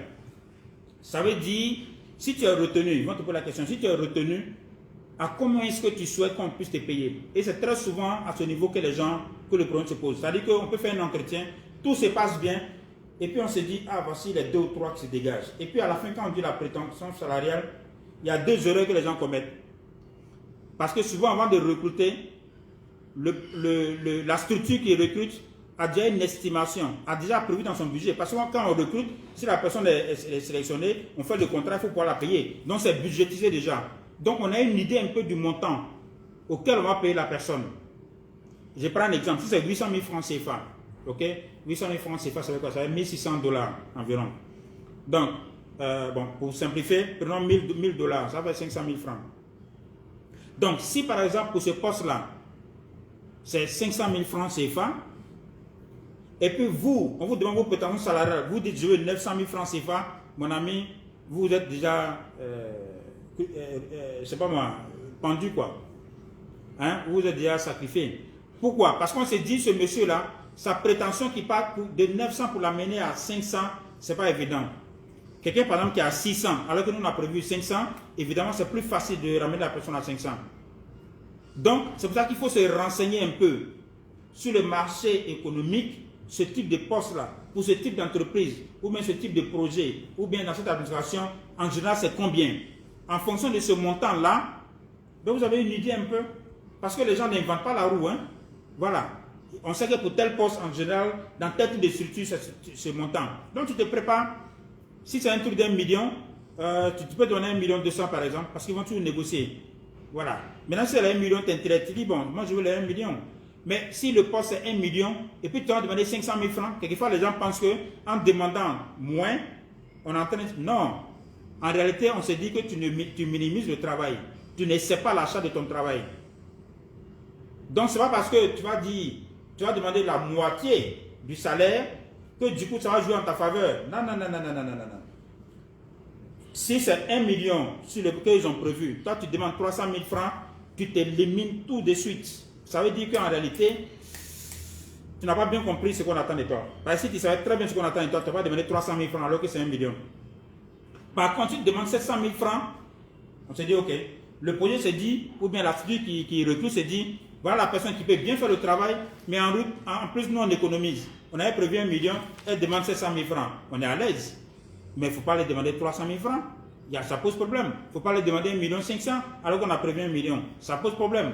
D'où l'important de faire ce que j'ai dit au début, c'est de vous renseigner sur les salaires. Donc, pour terminer, il faut faire attention à 2 ou 3 choses. Il faut éviter de plaisanter avec les membres du panel. Parce qu'il y a des gens, à un moment donné, ils pensent que ce sont les camarades qui sont en face, quoi. Ils vont plaisanter, on lui pose des questions, il va commencer à rigoler. Ils ne t'ont pas appelé pour être leur ami, en fait. Ils s'en foutent de toi. Tu n'es pas leur ami. Peut-être que dans le panel, tu as un ami, mais ici, là, ce n'est pas ton ami. C'est un membre du jury. Et ton avenir dépend de sa décision. Donc, ce n'est pas là qu'il faut commencer à plaisanter, à rigoler avec les gens. Non, il faut rester professionnel jusqu'à la fin. Et à la fin de l'entretien, il ne faut pas hésiter à leur poser des questions. Quelquefois, on vous demande, avez-vous une question pour nous? Et puis, on pense être tellement gentil. On se dit, non, non, non, je n'ai pas de questions. Mais non, il faut avoir des questions. Parce que si tu as bien lu les thèmes de référence, si tu t'es renseigné sur l'entreprise, tu dois avoir des questions. Ne serait-ce que pour comprendre. Et quand tu poses des questions sur l'entreprise, sur le poste, sur choses, bien sûr, pas sur les thèmes sur lesquels ils t'ont questionné, pas ça. Mais au moins, ça montre que l'entreprise t'intéresse, le poste t'intéresse. Et quand ils vont répondre, tu peux même rebondir en disant, je pense qu'on aurait pu faire comme ci. Vous voyez, ça donne le sentiment que tu es déjà avec eux. Tu es en train déjà de commencer à travailler. Donc, dans leur esprit, c'est déjà toi. Voilà comment il faut procéder. Voilà, donc ça c'était ce qu'il faut faire pendant l'entretien. Je vais aller rapidement.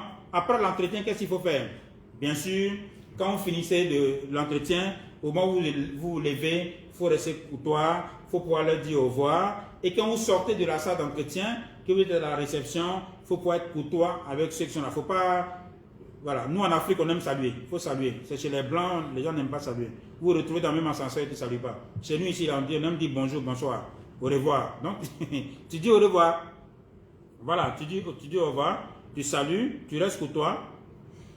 Et puis, il faut garder votre calme. Vous avez fait tout ce qu'il y a à faire. Si vous avez bien fait le CV, comme je l'ai dit, vous êtes arrivé à l'entretien, vous avez fait votre entretien, le reste, c'est entre les mains de Dieu. Le cheval est équipé pour la bataille, mais la délivrance appartient à l'Éternel. Vous avez équipé votre cheval, laissez le Seigneur faire, il fera le bon choix pour vous. Gardez confiance, restez tranquille. La décision finale sera toujours la bonne pour vous dans le présent et dans le futur. Mais l'essentiel, c'est de faire exactement ce que vous avez à faire. Mais il ne faut pas faire sa part et puis compter sur Dieu. Tu fais très bien ta part au bon moment et puis maintenant tu peux compter sur Dieu. Donc si vous faites ce que j'ai expliqué dans le CV, le vendredi dernier, vous faites ce qui est ici. Je ne dis pas que vous allez avoir 100%, mais franchement, ça va améliorer, n'est-ce pas, votre potentialité, votre employabilité. Ça, je peux vous garantir cela. Donc, ce que je vous propose maintenant pour terminer, avant de répondre aux questions, il y a beaucoup de gens qui m'ont demandé beaucoup de choses, qui veulent aller en profondeur. Donc, on va faire une session spéciale pour ceux qui sont vraiment intéressés à aller en profondeur. Parce que j'ai une offre qu'on appelle devenir une perle rare, c'est-à-dire pour avoir le poste de ses rêves. Voilà. Tu as un poste de tes rêves comment partir de ton poste actuel pour avoir le poste de tes rêves. Il y a tout un travail à faire. Ce n'est pas à travers 2 vidéos. Donc, il y a ça. Je vais vous en parler, mais c'est gratuitement. Je vais faire un genre de webinaire. On va faire ça le vendredi 28 janvier. 28 janvier. Et le thème, c'est vraiment ça. C'est-à-dire comment devenir une perle rare et puis obtenir le poste de ses rêves. Donc, très bientôt, je vais certainement faire une vidéo et puis avec un lien pour que ceux qui sont intéressés puissent aller soit un lien, soit sur un groupe WhatsApp ou bien un groupe Instagram. C'est-à-dire quand tu vas là-bas, c'est que tu as envie d'avoir un poste de tes rêves. Voilà, si ça ne t'intéresse pas, il ne faut pas aller là-bas. Voilà, ici là, tu as déjà tout. Si tu estimes que ce que tu as eu ici, c'est déjà bon, alléluia. Et j'estime qu'il y a déjà beaucoup. Mais il y a un certain niveau de profondeur. C'est comme quand vous êtes au bord de la lagune ou bien de la mer. Il y a le bord et puis il y a ce qu'on appelle aller en eau profonde. Donc pour ceux qui veulent aller en eau profonde, on va se donner rendez-vous pour le 28 janvier.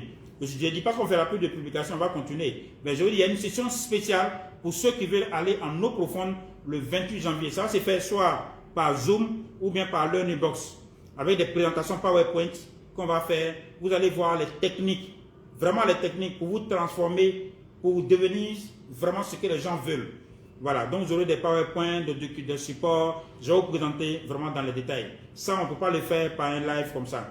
Donc, notez dans vos agendas le vendredi 28 janvier 2022, par la grâce de Dieu, à 16 h, temps universel. Je vais faire une vidéo, peut-être 3 ou 5 minutes, pour annoncer donc cet événement-là.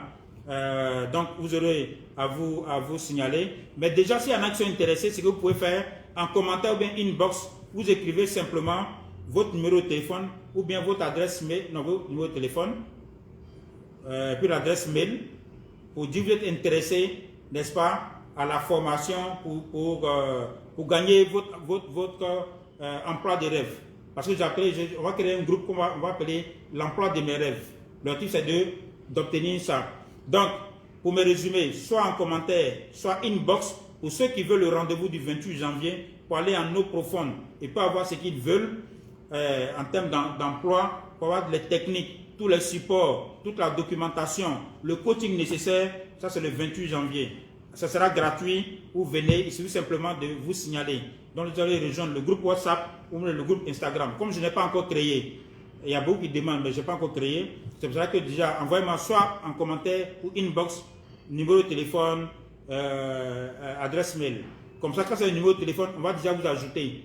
Mais après, on va mettre un lien, je ferai une vidéo avec un lien pour que vous puissiez donc aller vous-même vous inscrire. Voilà, donc ceci étant, je vais répondre rapidement à des questions. On a déjà fait 1h30. Donc je vais répondre rapidement à des questions. Et puis...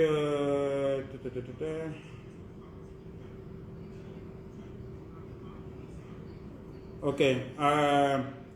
Bon, comment répondre à la question? Présentez-vous. Mardoché Azon Nibo. Alors, il dit comment répondre à la question présentez-vous. Présentez-vous. Vous dites nom, prénom. Si vous êtes déjà en activité, vous êtes par exemple, je prends un exemple, restons dans le cas de comptable. Donc vous pouvez appliquer ça à tout. Hein. Si c'est pour recruter un comptable et que vous êtes déjà comptable quelque part, donc tout de suite ça va sortir. Je suis comptable chargé de temps dans telle entreprise. Ok? Et j'ai postulé pour tel poste. Donc ce n'est pas en ce moment où vous allez dire mes ambitions c'est ceci, mes ambitions, on ne vous a pas demandé ça. On dit présentez-vous. En fait, il veut savoir nom, prénom, ce que vous faites actuellement, et puis voilà, vous avez postulé, point. À la limite, simplement je suis Adama Bamba, je suis administrateur service financier, diplômé MBA Paris Dauphine, j'ai X années d'expérience, voilà, 20 ans d'expérience, dont 5 dans l'administration financière, 10 dans la gestion des projets financés par les bailleurs de fonds. Et puis, depuis 2 ou 3 ans, je suis consultant international et je me tiens à vos dispositions. Point barre. On ne t'a pas posé d'autres questions. OK? Hein, Mardoché? Alors. Bon, les autres, comment j'ai fait? Donc, hein, ne partez pas, hein, je regarde les commentaires. J'ai toujours des problèmes pour retrouver les commentaires hein, sur le... sur l'ordinateur et puis chose avec la tablette que j'arrive facilement à les trouver. Donc je vais sur ma tablette, hein, sur ma page.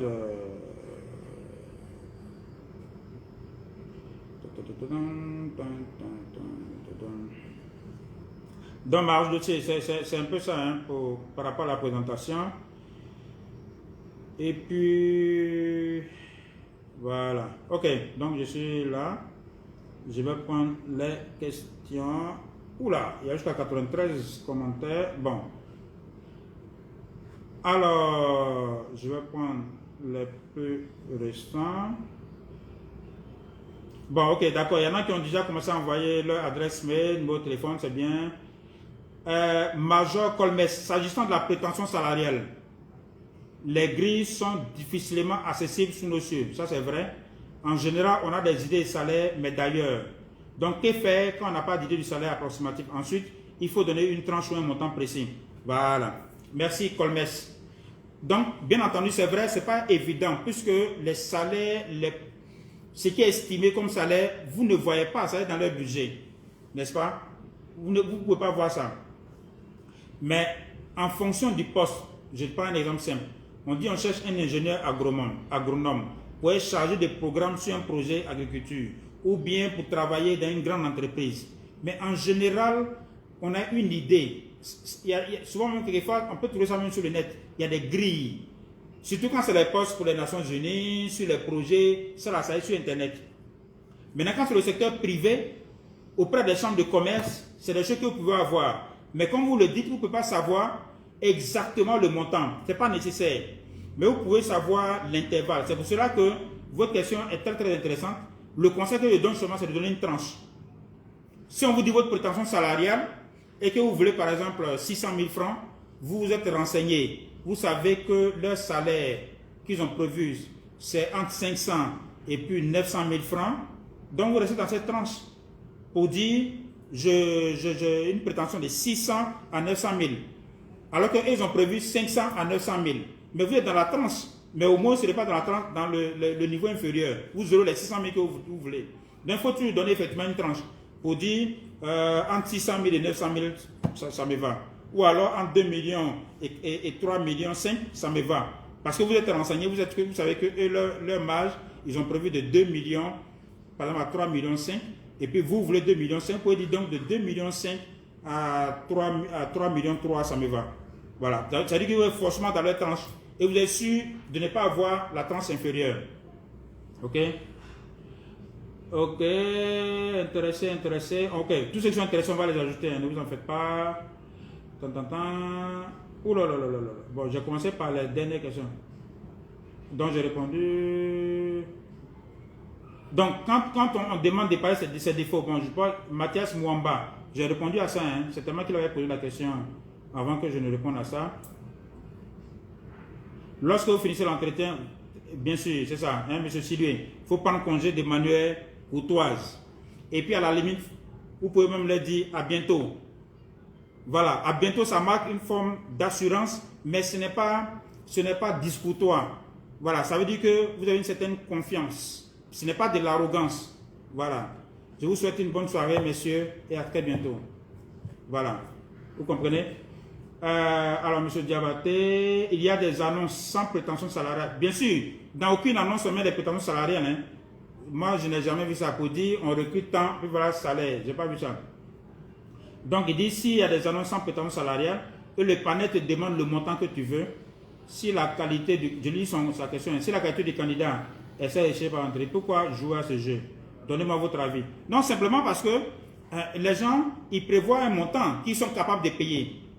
Et qu'ils veulent payer pour ce poste. C'est pour ça qu'on fait une estimation. Donc, c'est vrai qu'on a besoin de quelqu'un, mais pas pour vider non plus nos caisses.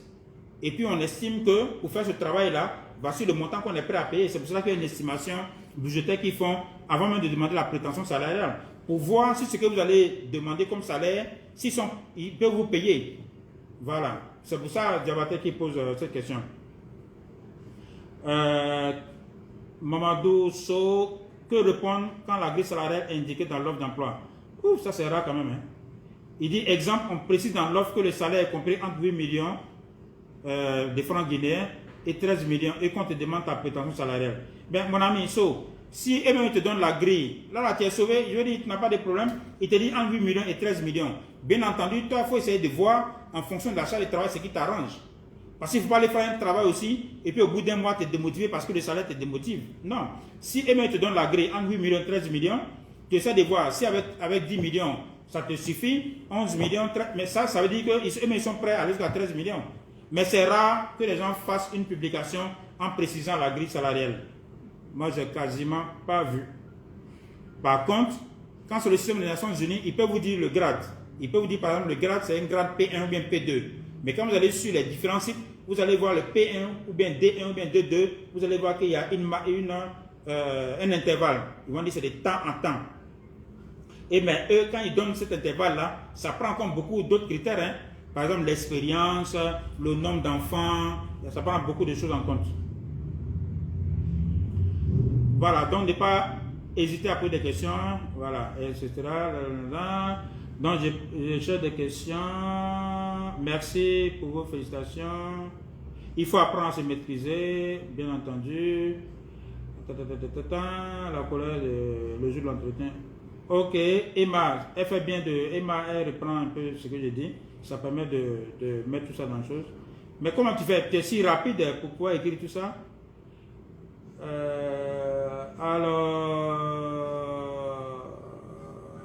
Alors comment il y a des cabinets qui recrutent pour des structures et qui n'affichent pas la structure. Ah oui.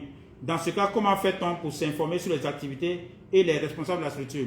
En principe, même si ça arrive très souvent, ils ne précisent pas effectivement la structure, l'entreprise qui recrute, mais dans les thèmes de référence, de toute façon, on pourrait savoir exactement ce qu'ils recherchent. Dans ce cas, vous vous concentrez sur le poste. Et à l'entretien, franchement, sauf si la personne est méchante, elle a envie de vous nuire, et vous ne vous poserez pas des questions sur l'entreprise. Puisque dans l'annonce, on n'a pas dit pour quelle entreprise on recrutait. Donc, ils ne vont pas vous jouer ce coup-là.